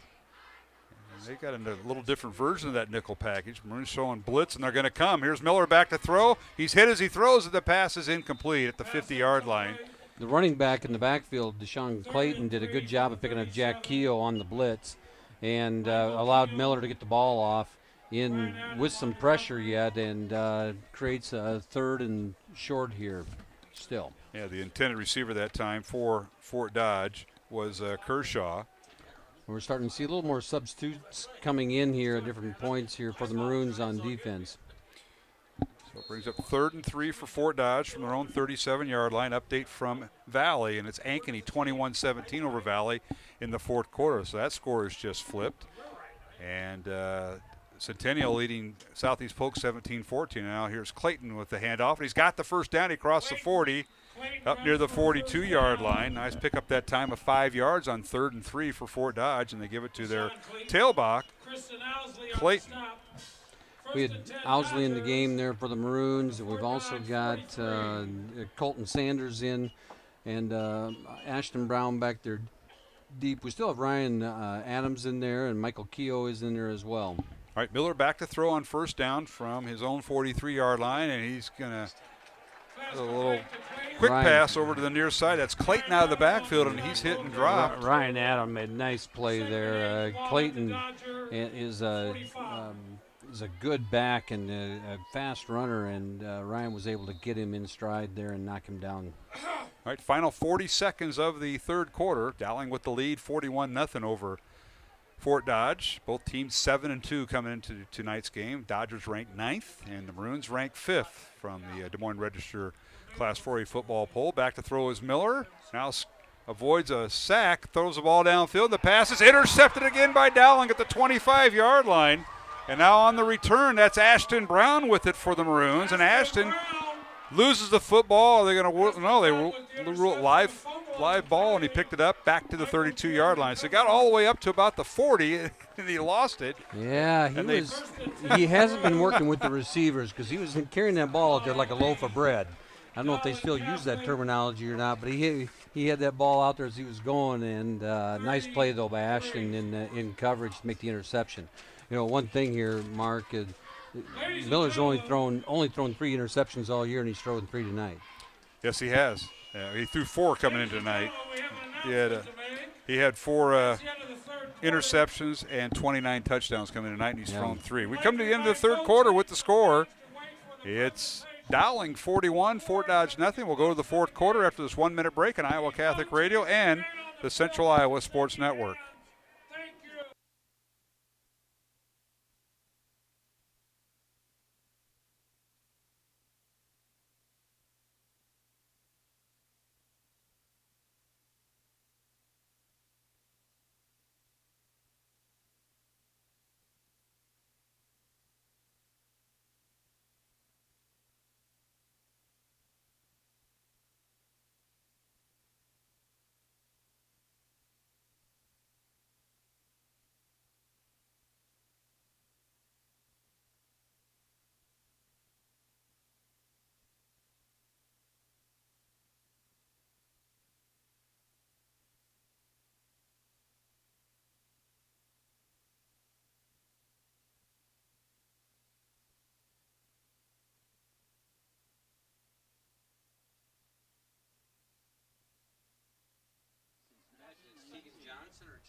All right, we're underway here in the 4th quarter as Zach Prey in to relieve Dowling starting quarterback Zach Waters, and the handoff goes to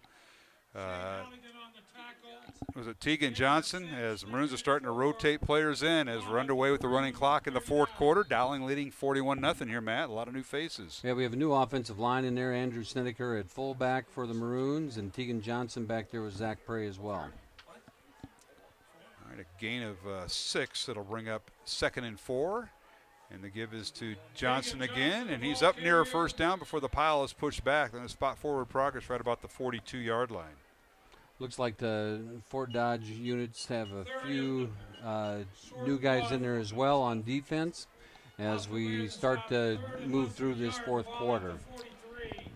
We'll get you caught up on some of the scores here in a moment as Dowling now going to try to milk some of this clock. All right, Southeast Polk now has went ahead of Centennial 21-17 in the 4th quarter, and Ankeny leading Valley 21-17 in the 4th quarter. So lots of interesting games in Class 4A as the brackets continue to be interesting this year. As Prey, a little toss play. They'll work the right side, and that's Tegan Johnson, puts his head down and gets up to midfield. That's a gain of 8, and it's a first down for the Maroons. First down for the Maroons, and real good job by this second unit of offensive linemen coming in there right now. As we have got a timeout on the field number for of an injury. New jerseys in there. We'll try to get all these kids' names out there right now. All right, Matt, I'll let you get that taken care of. I'm going to, right now, with timeout on the field, injured Fort Dodge Dodger with 10.5 minutes remaining in the fourth quarter. It's 41-0, Dowling leading Fort Dodge. And we want to thank, we've got a public service announcement from the Iowa High School Athletic Association about sportsmanship. The Iowa High School Athletic Association would like to take this opportunity to remind you that sportsmanship starts with you. Good sportsmanship means showing respect to student athletes, coaches, officials, schools, and to those around you, regardless of how the event is going. Good sportsmanship shows character, accountability, and sets a positive example on and off the field. The Iowa High School Athletic Association thanks you for being a good sport during tonight's playoff football game. Mark Amadale, along with Matt Maindring, our third member of the crew, is on the Dowling sideline as they tended the injured Fort Dodge player, and that is John Chido, and our Shield sideline reporter. Johnny, give us an update from the Dowling bench tonight. Well, just standing here with Coach Tiernan, we're kind of looking at scores here. We had a timeout break, and you guys mentioned it with Ankeny leading Valley 21-17. Other than that, it's been a great for Dowling's defense and offense, and putting Dowling in great field position. And Ashton Brown made a nice break on that ball, and with a good interception and a nice return. And it's just been a good night overall. You know, John, I know talking about this game is you and Matt kind of watched some film of Fort Dodge. They just like to throw the ball all over. But this quarterback, Drake Miller for Fort Dodge, only thrown 4 interceptions throughout the year. Well, he's thrown 3 tonight. And that's a credit to the Dowling defense and how well prepared they were for this and, you know, what they had to do to overcome a young man that has all those capabilities. Yeah, you know, the coaches do a great job preparing throughout the week to get these guys ready to play and keying in on a lot of their Fort Dodge's tendencies and different looks. And it's hard, you know, with the quarterback with Drake Miller, like you mentioned, and keeping him inside the pocket because he's a heck of a runner as well as he is a passer, and he can throw the ball on the run as we've seen tonight. But going to a nickel package and having the pressure that we're still able to put on that quarterback says everything about this defense line, how well they played tonight. Yeah, it certainly does, and they've given Miller fits when Coach Boston, the defensive coordinator for the Maroons, has dialed it up. They're still attending to the Fort Dodge player. We haven't got a number on him yet, but Matt, you were looking at some of the players that were in here in the fourth quarter for Dowling, getting some playoff experience tonight. Nolan Sinnott, number 53 for the Maroons, Joe Ryan up front, Austin Van Skeppen, Jacob Vore, Mac Anderson, and Matt English out there right now at that offensive line, and they really are picking right up where the Maroons, the first unit, left off. And we got Carson Spiker is the Dodger down in the field getting helped off by his teammates right now. Yeah, he's a starting nose tackle for Fort Dodge, and he's being assisted now by his teammates as he was injured on that last play, that last carry by Tegan Johnson for 8 yards, resulted in a Dowling first down. It takes 2 big kids to lift a 250-pound young man off the field. He's a big kid. We wish him the best of luck. Hope his injury is not too severe.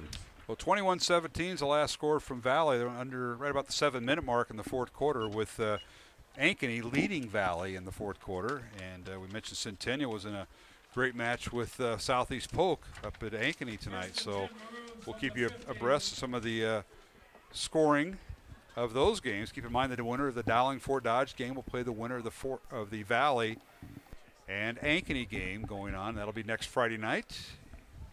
And if Valley wins, that'll be at the Valley Stadium. If Valley loses tonight and Dowling wins, it'll be here at Williams Stadium. So it looks like the Tigers have just scored and went ahead. So we got a lot of stuff going on as we're back to action here with Dowling with the first down at midfield.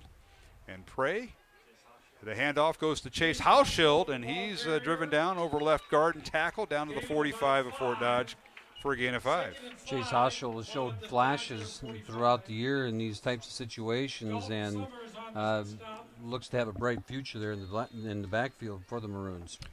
41-0's our score. Dowling leading Fort Dodge. Under 10 minutes to play here in the fourth quarter. Running clock. I can tell you the clock operator's doing an outstanding job with that.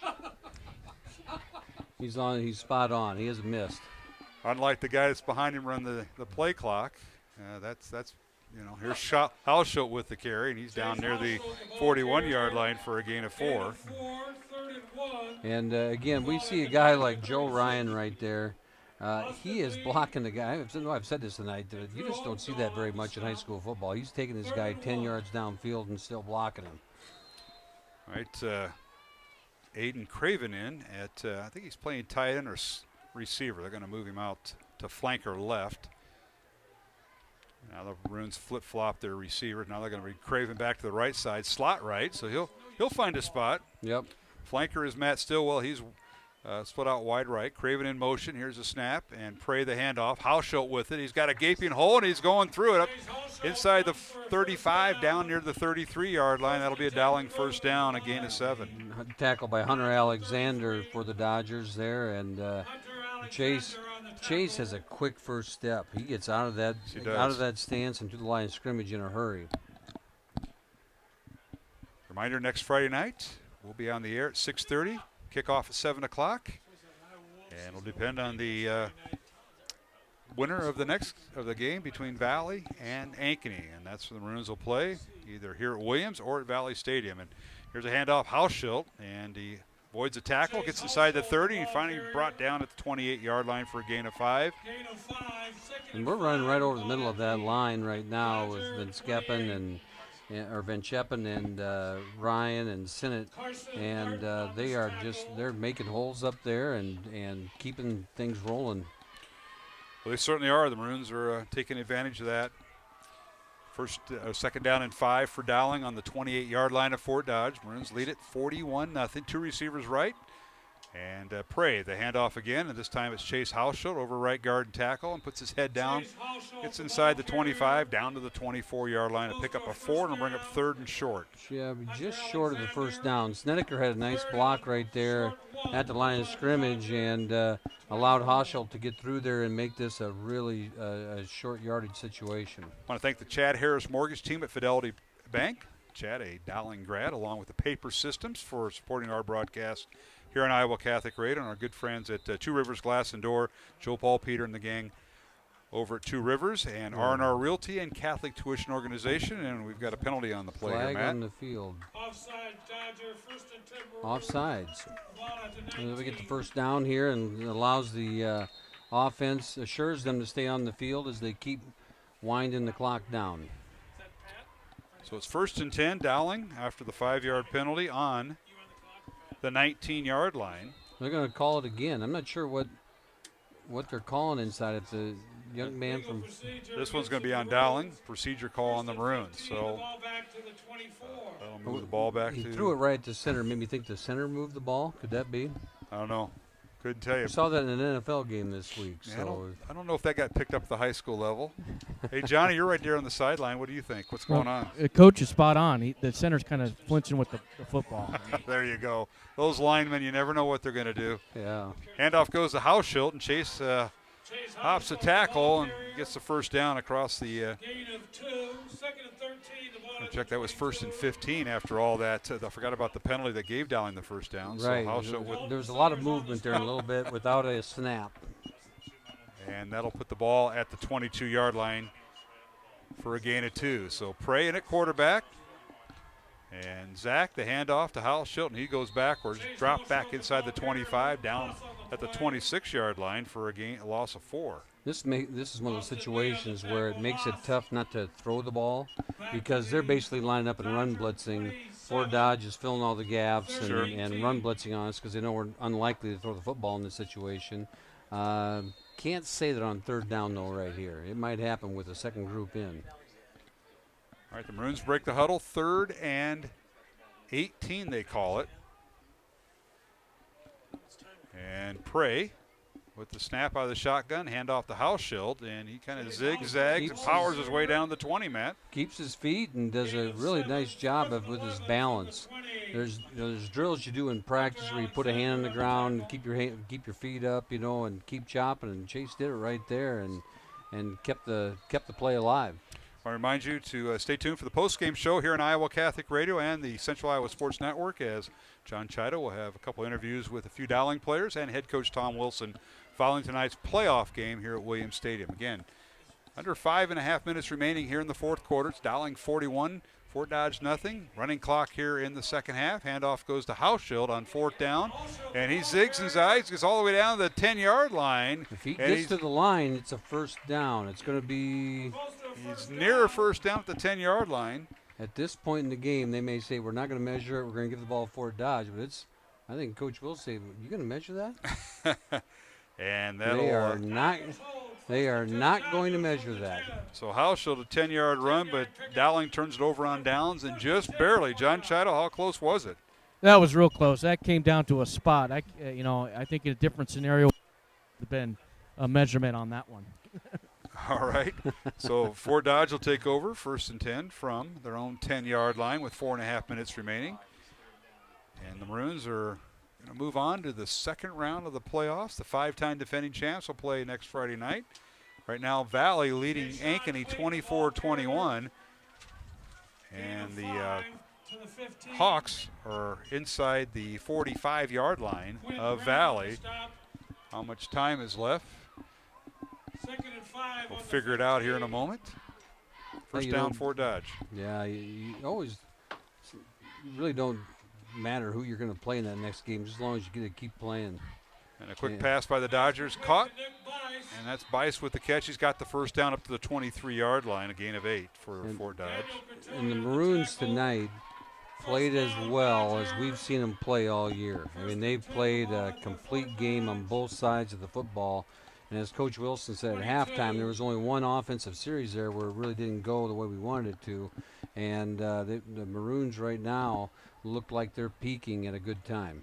Yeah, that was 1 3 and out. Now Drake Miller, the quarterback, will keep it after faking the handoff, and he carries it up to the 33, maybe the 34-yard line, and it's good enough for a first down. The officials will mark it off, a gain of 11. Now for the second group that's in there right now, they're, as they've been working on all year, can we keep this shutout intact as we move forward? We see Ashton Brown and Michael Keogh deep in as safeties here now for the Maroons. All right, here's Miller back to throw, sets up in the pocket, throws to his right, and he threw behind his intended receiver. Incomplete.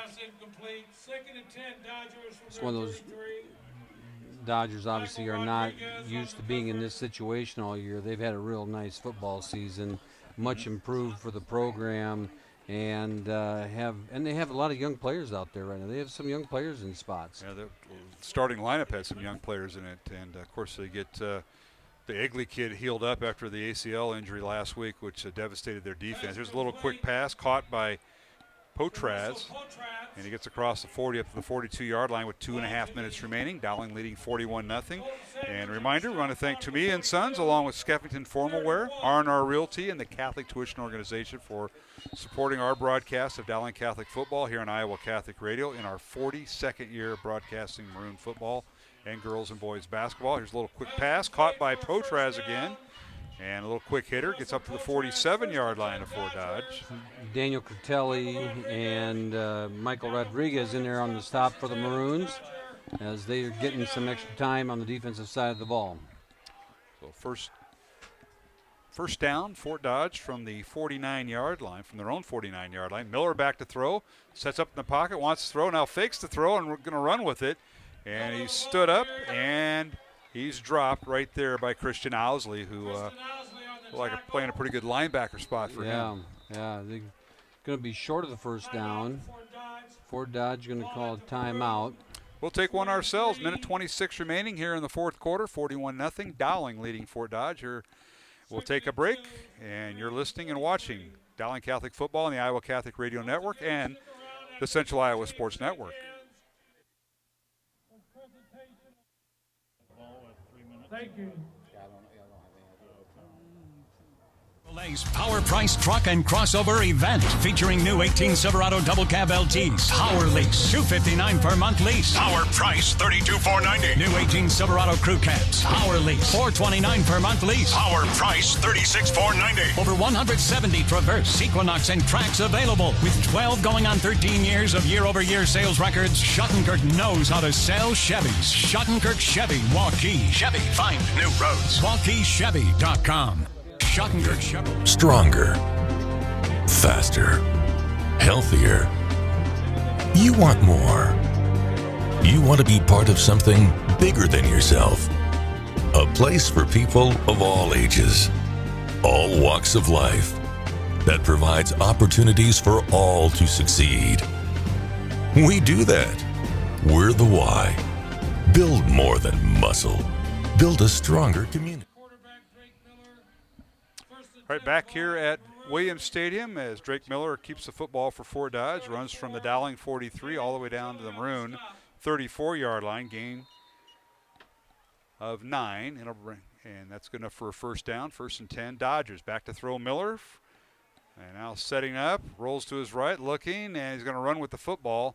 Gets inside the 30, and he's finally brought down inside the 25, maybe the 20, and a timeout called. Timeout called by the Dodgers with 48 seconds remaining. We'll keep it here. Dowling 41 and Fort Dodge nothing. And yeah, we're going to get some updated score. Go ahead, Matt. Well, it looked like they were going to try and do a shift change here, and we saw some varsity guys trying to run back out there, but we'll see. And as we get the last time out, Fort Dodge tries to set themselves up to end the season, like we said, on a positive note and get a score here. All right, looks like Southeast Polk might claim the first upset as they're leading Centennial in the final minute of that game up in Ankeny. So that could end Centennial's perfect season in the first round of the playoffs. Yeah, you play the games for a reason. You know, you got to come out and ready to go, and you can't. As good of a season as you had, as Ankeny Centennial had, Southeast Polk is a grinder. That group is a grinding outfit, and they. All right, let's go down to John Chotto before this play, Johnny. Yeah, it's final. Yeah, Centennial got beat by Southeast Polk, and what the number 1 overall seed goes down to the 16th seed. That's a great victory for Southeast Polk. Well, what a year, and congratulations to Coach Lenovich on the win tonight. Timeout called by Dowling with 47 seconds remaining. Maroons lead at 41-0. So final score with Centennial going down in their perfect season, 21-17 Southeast Polk with the win. Last report, Valley leading Ankeny 24-21, but we're not sure about how much time is left. And it looked like Valley was driving again, possibly. Johnson leading Cedar Rapids Prairie 21-3 in Johnson tonight. Cedar Falls, at last report, was leading Indianola at the half 21-0, and Waukee and Urbandale 21-13. Waukee leading Urbandale at the half. So we'll get some updates here. Here it's 41-0. Waukee up 35-16 now in that second half. Over Urbandale. Urbandale. So there you go, John Chotto. We got a couple of players that in mind that you may want to interview tonight. Anybody stick out? Because the Maroons defense came up with 3 picks out of a quarterback who only threw 4 for the whole season. Well, we talked about Drew Peterson, and I think we talked about Colin Cook. We wanted to get him on the program for a very long time. You're not going to ask Drew about his 43-yard miss, are you? Ryan Adams had a good night also. And now Miller back to throw, and it was a fumble, but picked up by, I think it was picked up by Kershaw, and he runs out of bounds near first down. Couldn't tell if that was Jackson Filer that knocked the ball out there. It was Filer. And knocked the ball loose, but Fort Dodge was able to knock it forward, and they covered it and retained possession of the football. Yep, down to the 10-yard line. We'll take a 1-minute break and come back with the score. Dowling 41 and Fort Dodge nothing here on Iowa Catholic Radio and the Central Iowa Sports Network.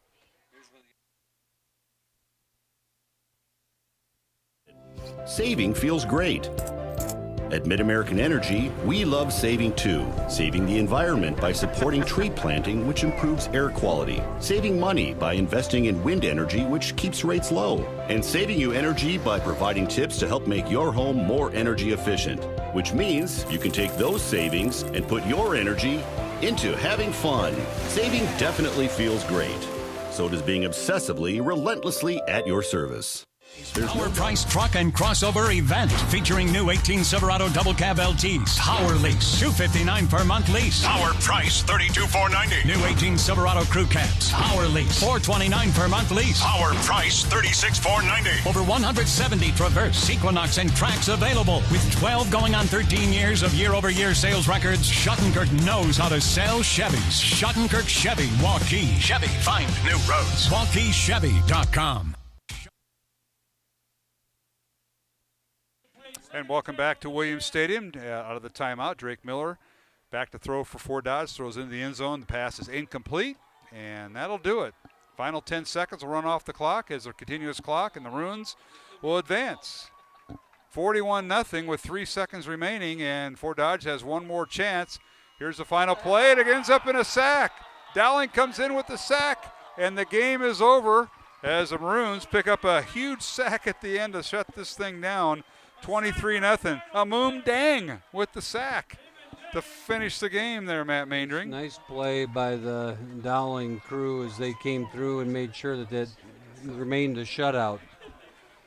So the Maroons win it 41-0. Dowling tonight with Jason Murray scoring 3 times.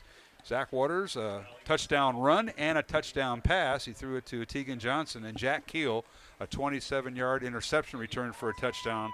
As Dowling wins it 41-0, they shut out Fort Dodge, a team that came in who put up 40-plus points against Ankeny Centennial on the season, but tonight they got nothing as the Dowling defense was had their number tonight, Matt. And John Chido, I know you're down on the field. Before as a team shake hands and the award ceremony proceeds, what a night it was for the Dowling defense. That's where you got to start first, I think, Johnny. Oh, the pressure they put on Drake Miller was tremendous on the defensive line, and the defensive back showed up because Kershaw, he's fast and he's sure-handed receiver, and with the pressure that we talked about that was put on by Drake Miller, made him throw the ball a little bit quicker than he wanted to, and was able to not be able to connect with Kershaw on a lot of those under routes that they were running.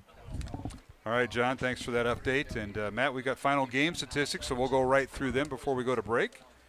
As the Maroons put up 350 yards of total offense tonight, and Fort Dodge with 217 yards of total offense. Dowling with 297 yards on the ground, 53 in the air. Fort Dodge with 62 yards rushing and 155 yards in the air. And the turnovers, Dodgers turned the ball over 5 times tonight. Dowling had no turnovers. And I think the first downs, Dowling with 21 first downs, Fort Dodge with 20. Maroons committed 6 penalties for 50 yards and 1 penalty for Fort Dodge for 5 yards. And individually, quarterback Zach Waters was 5 out of 8 passing for 53 yards and a touchdown. And quarterback Drake Miller for Fort Dodge, 20 of 44 passes and 3 interceptions and 155 yards, no touchdowns tonight. Leading ground gainer was Jason Murray for Dowling, 17 carries, 179 yards, and 3 touchdowns. Tegan Johnson, 11 carries, 61 yards, and a touchdown. And Chase Hauschild, 9 carries for 40 yards.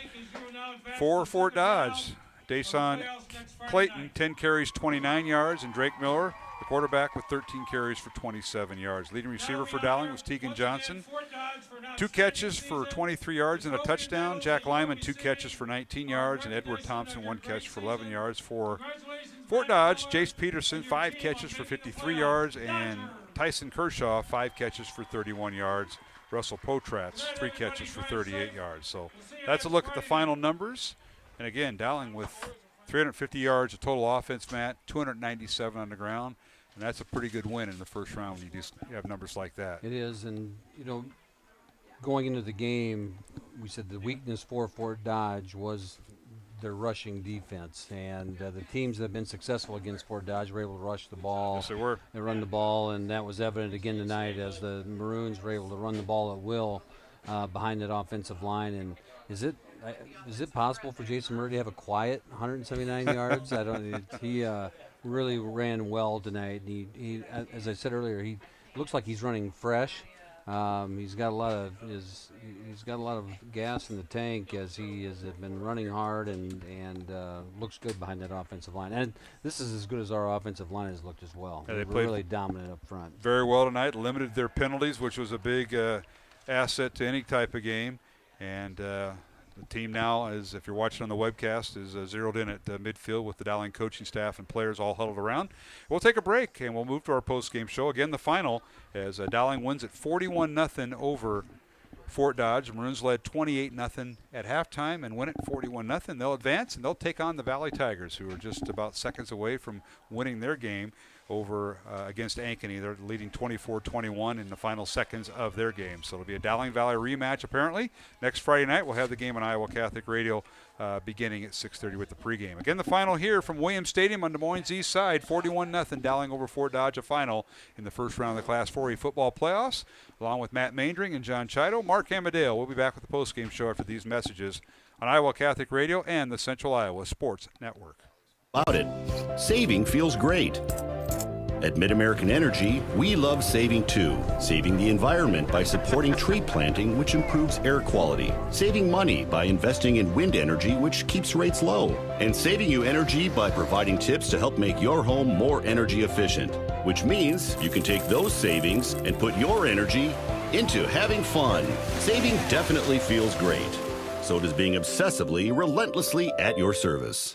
Chevrolet's Power Price Truck and Crossover event featuring new 18 Silverado Double Cab LTs. Power lease, $259 per month lease. Power price, $32,490. New 18 Silverado Crew Cabs. Power lease, $429 per month lease. Power price, $36,490. Over 170 Traverse, Equinox, and Trax available. With 12 going on 13 years of year-over-year sales records, Schottenkirk knows how to sell Chevys. Schottenkirk Chevy, Waukee. Chevy, find new roads. WaukeeChevy.com. You want to get stronger, faster, healthier. You want more. You want to be part of something bigger than yourself. A place for people of all ages, all walks of life, that provides opportunities for all to succeed. We do that. We're the why. Build more than muscle. Build a stronger community. A success, and individuals who inspire new generations of growth. Greater Des Moines has done a lot of growing over the years, and so have we. At Brick Gentry Law, your success is something that we create together. Thank you for making us a part of your community. Thank you for 50 years. Building a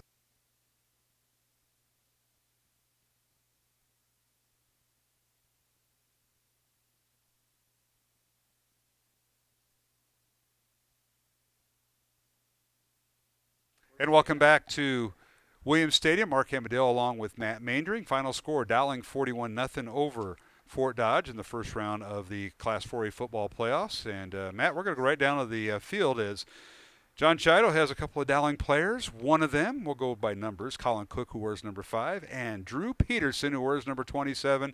John Chido, take it away on our Shield Sideline Report. Well, Drew, congratulations on your first-round playoff win. And you had a tough task with Kershaw, the receiver from Fort Dodge, who's one of the leading receivers in the state. Talk a little bit about how you guys prepared for that and your guys' performance on the defensive side of the ball tonight. Yeah, I thought we played pretty well. With Kershaw, we came into the game knowing that he was one of the leading receivers in the state and that he'd be a tough matchup, and he's got some good speed. And so we prepared, and I wasn't nervous coming in the game, because we had this thing where I just beat him up at the line of scrimmage and then run under him and not let him catch the ball. So, yeah, and defensively, everyone played great. Had lots of plays all around. So, yeah. Yeah, your front line, your front four put a lot of pressure on that quarterback and made him throw the ball, Drake Miller, sooner than he wanted to, and it allowed you guys to adjust to some of those underneath routes, which you guys did a fantastic job on. In that fumble that you guys recovered to kickstart the game, that was a big momentum swing to start the game, and it allowed you guys with great field position to score. Talk about a little bit about that. Mm-hmm. we knew he wasn't really a running quarterback, but he occasionally wanted to scramble, so we stayed in coverage, and he came running out, and I went to go hit him. I hit him, and then someone else came in and clocked him after that, and fumble happened, and we got a good field position. Well, great job tonight, Drew, and good luck next week. Thank you. All right, John Chido with, Colin Cook, and that was Drew Peterson, who does everything, cornerback. He's got to talk to Colin yet.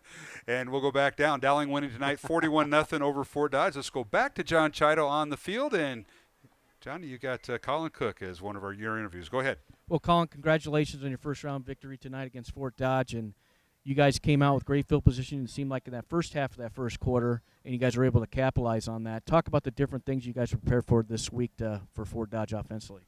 Yeah, we put a lot of new things in. We were putting a lot of things in preparation the weeks before, getting ready for the playoffs and stuff like that. And we got to give a shout out to our defense for field position-wise. They came up with some huge plays, some interceptions, some fumble recoveries. So they did a really good job. And, it's nice when you have the blockers that we have and the runners that we have and all that good stuff. So, yeah, it was good. Yeah, it seemed like you guys capitalized on that field position all night when you had the chance, and then were able to have some long sustaining drives too, and able to put the ball in the end zone. And like you said, your defense came up good, but it's been an overall performance tonight offensively, starting up front too as well. Oh yeah, Coach always says wear them down. They're going to get tired. Keep pushing, and there's a lot of guys on this team that are playing both ways. So he told us during the week, hey, we keep on pushing them on offense. They're going to be hurt for defense. So yeah, we got to keep it up, and next week's going to be a big task, but we're ready. Yeah, I think you guys are too. Well, good luck next week, and congratulations, Colin. Thank you. Thank you. All right, John Chido with Colin Cook there, Dowling defensive back, and he's joined by, there's a few others that want on. Ty Thompson wants his say. There's a few others that are trying to get their say, but Johnny will keep him at bay, the good coach that he is. Matt Maynard joined me here in the press box as Dowling wins at 41-0 over Fort Dodge. And it was a game in which Dowling kind of controlled from the get-go. They forced a turnover. Remember that first turnover? Drake Miller kept the football on a 3rd and long, and he tried to dive for the first down. They said they ruled that he lost the ball, and the Maroons took over. So it started right from there. And the Dowling, it was all defense tonight. The Maroons shut them out, and they move forward. They get to play Valley now. The Tigers, we just found out, final Valley 24, Ankeny 21. Ankeny had led at halftime in parts of that game, but it'll be a Dowling Valley rematch in the second round, the quarterfinals next Friday, Matt. Won't be much build-up going into that game. No, not at all. No one will be not much talk in there about that game coming up next week. That'll be a lot of fun and a chance to gain redemption for a game that we lost early in the year that the Maroons lost, that probably didn't play very well in that game against Valley, and both teams are going to be a tough out as they move forward, and as we would expect, and that's what playoff football's about, and Southeast Polk gets to get a shot there, and John's got somebody he wants to talk to. Yeah, we're going to get down to him. We'll run through the scores here before we go to Coach Wilson and John Chido. Again, the final Valley 24, Ankeny 21. And Valley and Dowling will rematch next Friday night. Southeast Polk was the upset win. They came in with a below 500 record. They defeat Centennial of Ankeny 21-17. So Ankeny's bid for a state championship is turned down. Johnston leading 28-14 over Cedar Rapids Prairie in the fourth quarter. Cedar Falls shutting out Indianola 34-0 in the second half. Waukee leading Urbandale 28-13. And another 4A score, Iowa City West, a final defeated Cedar Rapids Kennedy 38-14. Here, it was Dowling with the win, 41-0. Let's go down on the field. John Chido is with head coach Tom Wilson, and he's with us this week, by the way. He didn't sneak off. Yeah, that's right. Johnny? Well, thank you, Mark. Coach, congratulations on your first-round playoff win. It was a great all-around performance offensively and defensively, and a great start to the ball game with that fumble, and capitalized on that with the early touchdown, and it was off to the races from there. I really thought we played a pretty complete ball game. We played with a lot of energy, which – our kids respected Fort Dodge coming in, as we should, and that offense is scary. But I thought our offense complemented our defense. Our defense got a couple of great stops, in our territory, and I just thought we played a pretty good all-around ball game. Yeah, it was nice to see the defensive line put pressure on Drake Miller, who had scrambling ability and was able to throw the ball on the run, and defensive backs did a great job as well with the coverage of Kershaw, one of the leading receivers in the state as well. He's very good as well, and they've got skill kids galore, and the sophomore running back, I was kind of glad we kept him under wraps, which was huge. To at least we felt like they're going to be a one-sided team and just always throwing the ball. But we got pressure on him. I thought our secondary was outstanding. Many times I thought we took his first read away, which made him hold the ball a little bit longer and allowed our defensive line to get in there and get some pressure. Well, Coach, best of luck next week in your second round of opponent. All right, thank you very much. Thank you, Coach. All right, John Chido with head coach Tom Wilson, and we appreciate Johnny's work on the Dowling sideline tonight. As it was a great perspective of what we don't see in the press box, but one thing we did see, the Dowling defense prevailing, holding the shutout against Fort Dodge. And as I look at the score sheets this year, the Maroons with their sixth shutout of the season. 6 shutouts on the year. That's tremendous, Matt. The defense has been impressive. And I've said this a couple times this year. After last year, you come back and you look at all the pieces of the puzzle that were coming back into the season. You knew the offensive line was going to be good. We had that. We had Jason Murray. Defensively, there were just a lot of question marks there, and they have played outstanding. All right, the winners tonight, Southeast Polk. With a record of 4-5. They're now 5-5 with the win. They upset undefeated Ankeny Centennial tonight. So it'll be Southeast Polk taking on Johnston next Friday night. The other bracket, it'll be the B bracket. We'll have Valley and Dowling meeting at Valley Stadium next Friday. Other winners, Cedar Falls ahead of Indianola, if that holds true. Waukee, the winner over Urbandale. So Waukee will travel to Cedar Falls next Friday night. And the other bracket, Bracket D, the Eastern Iowa bracket, Iowa City West and Bettendorf, both winners, and those two will meet next Friday night. Again, the final, Dowling winning its 6th game in a row, the 41-0 win over Fort Dodge. We'll take our final break and come back to Williams Stadium. Along with Matt Maindring, this is Mark Amadil and John Chido, back with more after these messages on Iowa Catholic Radio and the Central Iowa Sports Network. One who believes in competition and good sportsmanship, who knows it's not about the trophies or the medals, but rather the lessons learned. For those who understand, it's not whether you win or lose, just that you give your best. So go ahead, lace them up, take the field, have fun, and play. For the experience, for the memories, for the love of the game. Shields. Every automotive injury, whether it's a fractured joint, a brake, or if your car just got its bell rung, no problem. We can even do a complete physical on your car to make sure it's game ready for the entire season. So bring your car to Westside Auto Pros and we'll get it back in the starting lineup in no time. Hey, you guys are dogging it back here. Let's move it, move it, move it. Get the work done all in one place. G&L Clothing is your hometown Iowa store. Stop in and see us, or we're only a click or phone call away. Family owned for nearly a century. G&L Clothing, 1801 Ingersoll, Des Moines. G&L Clothing, your size, your style, we've got it all. Might not always know what the day will bring, but some things are certain. The sun will rise and your lights will go on. That's because at MidAmerican Energy, we're obsessively, relentlessly committed to providing you energy when and where you need it, to connecting with you and keeping our communities safe and strong. Because the most important thing we put our energy into is you. We're obsessively, relentlessly at your service.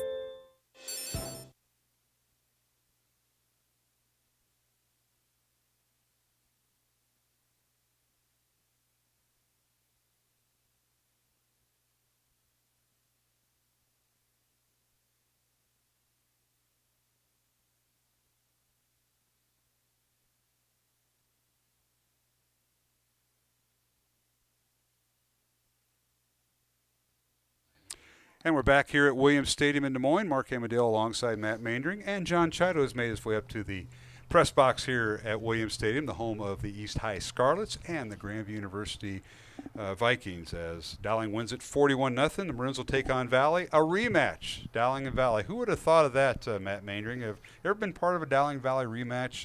You're part of the first one, but how about the second one, huh? Didn't we play them a couple years ago in the Dome? There was we Yes, we did. And, yes, we have. Again, we talk about it doesn't matter when, the early season game, Right. we want to win the second one. Right, And exactly. it's going to be a fun game. And, I think the thing is, as you watch those two teams play each other, they know so much about each other, Coach Swenson, Coach Wilson, that it's tough for anybody to get an upper hand. And so it'll be fun.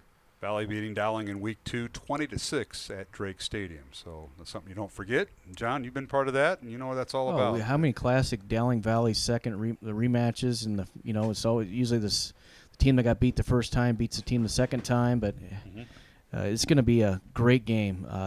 2 top-tier teams, less than 4 miles apart, playing again. I can't have it any better than that. The classic ones were played in the mud at the old Valley Stadium. Yes. Those are the classic ones. Now we've got field turf, so that takes the mud out of it, but doesn't take the weather out of it. I did hear it was supposed to snow next weekend. I think he's pulling everybody's leg. No, but the game will be at Valley Stadium, and it'll be 6:30 on Iowa Catholic Radio. We'll go on the pregame 7 o'clock kickoff for your folks making plans next Friday night. We got some. We got some things we got to tidy up here. Number one, we want to welcome everybody to the Dowling Pancake Breakfast. That'll be this Sunday at the Iowa State Fairgrounds and the Varied Industries Building. And what time you flipping there, Mr. Mandry? About 10:30. You and Lisa? Yeah, till 1 o'clock. All so we'll get. I'll be in perfect form by about 10 to 1. I got the early shift, and I got stuck. I got assigned with Ron Gray. Oh. 7 o'clock. That'll be fun. Yeah. Johnny? I have plenty of extra tickets. I think I bought a stack of tickets. Like buying lottery tickets. That's exactly what you have to say, because tickets can be purchased from any Dowling student or, in this case, parent right here. Come get those tickets. It's a great event. It is. All right. Tomorrow, the Dowling girls and boys state cross-country teams will be vying for championships up at Fort Dodge. The Dowling girls get underway at 11 o'clock. The boys will run at 11:30. That's at Lakeside Golf Course in Fort Dodge. And Mr. Mandring, you're making the trip. We'll make the trip up there. And one note: if you are going up there, they are busing everybody in this year because it's too wet at the course where they're running. So there's off-site parking. You're going to shuttle you into the field, and always an enjoyable thing to watch. Our boys are, I believe, ranked number 1, and so it'll be interesting to see if they can take the title, and the girls will be in that challenge mode and see if they can get it done. That's right. And the girls have been in the top 10 also this year. Yeah. And another reminder, the Dowling girls swim team, they're in the regionals, and the qualifier begins tomorrow at noon in Grinnell. There's 9 teams in Dowling's regional in girls swimming. But earlier this week, it was on a Thursday night, they had the diving competition. Congratulations to Avery Markowski, a Dowling junior who qualified in diving. She was I think she was runner-up at her regional, but she qualifies for state in diving. Congratulations to Avery. It's outstanding. Us and Ames, the Maroons and Ames are been 1 and 2 all year long in swimming, the girls swimming. So it'll be interesting to see what happens in the pool there tomorrow. And, of course, Monday night's a big volleyball match. The right to go to state, number 11 against number 7. Dowling girls ranked 7th. Council Bluffs Lincoln ranked 11th, and that'll be at 7 o'clock at the Dowling Gym Monday night. And the winner punches their ticket to the state volleyball tournament. And, Matt, that should be a loud gym at Dowling on Monday night. It'll be loud. It'll be a lot of fun to watch. And it's always exciting this time of the year. So many things going on, and it's just fun to see. There's also the play tomorrow. We'll leave Fort Dodge, get back here for the play, and then the Ofrenda after that. We got a lot of things going on. It's everything maroon this weekend. Now, as I understand, between matches at the volleyball regional on Monday night, there's going to be a replay of what the Dancing Dads did last Friday. Is that true, Mr. Chido? Because there's some video out there that could become more prevalent Monday night. Is that true? I officially retired. It was a one-time only deal. I don't think anybody wants to see that again. He can't wait for his daughter to graduate because he has no more dance lessons anymore, Matt. Yeah.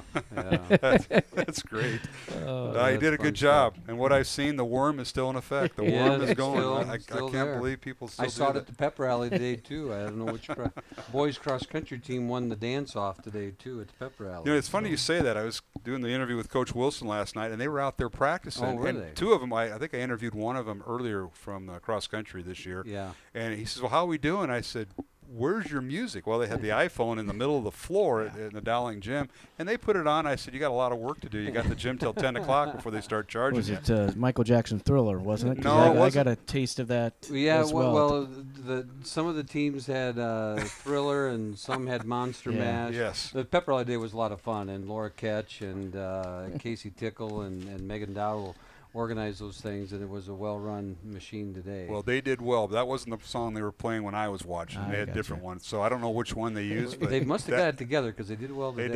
They did. They were empty gym, and I'm walking by and said, "Hey, can you watch this?" And I'm like, I I remember the days when Mr. Grossing led his Harley on the gym floor as we walked out of the locker room for a pep assembly before a Dowling Valley game. Yeah, and that's when Coach Labonte got real upset because that was his basketball floor. That didn't go over very well. That didn't go over very well. No, it didn't. All right, well, guys, we got to wrap it up. We want to thank Pete Tarpey and the Central Iowa Sports Network Group, John Chotto for your reports on the field. Pretty good interviews down there with Mr. Cook and Mr. Peterson. Yeah, they did a great job. Yeah, I appreciate that. They didn't have anybody following them around.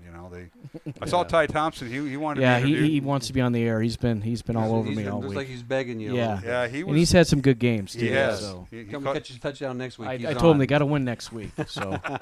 And then you're going to think about interviewing him. That'd be good for Ty. Yeah. All right. Well, gentlemen, thank you for all you do. We'll see you next Friday night. Dowling Valley, the rematch here on Iowa Catholic Radio, and hopefully the weather will be good like it was tonight. And as we move forward in the playoffs. So we'll see it. We'll see you next Friday. Thank you, Matt. Thank you, John. Thank you. All right, that'll wrap up our coverage here on Iowa Catholic Radio and the Central Iowa Sports Network. Our thanks to everybody involved with tonight's broadcast, including head coach Tom Wilson of Dowling Catholic and our producer and back at the station, Jeff Piggott. We appreciate everything Jeff does. Our next broadcast will be next Friday night as Dowling takes on Valley. Pregame at 6:30 here on Iowa Catholic Radio. Kickoff at 7 o'clock. And the game will be heard on 1150 AM, 88.5 and 94.5 FM. Our thanks to Pete Tarpey and the group from the Central Iowa Sports Network. They'll be broadcasting next week's game on the webcast for the Valley webcast. So you can tune in and watch, and you can listen to us here on Iowa Catholic Radio. For Matt Maindring and for our producer Jeff Piggott and for John Chidle, this is Mark Amadale wishing you a very blessed and safe weekend. Don't forget the Dowling Pancake Breakfast this Sunday at the Iowa State Fairgrounds. Final score, Dowling 41, Fort Dodge nothing. We'll talk to you next week right here on Iowa Catholic Radio.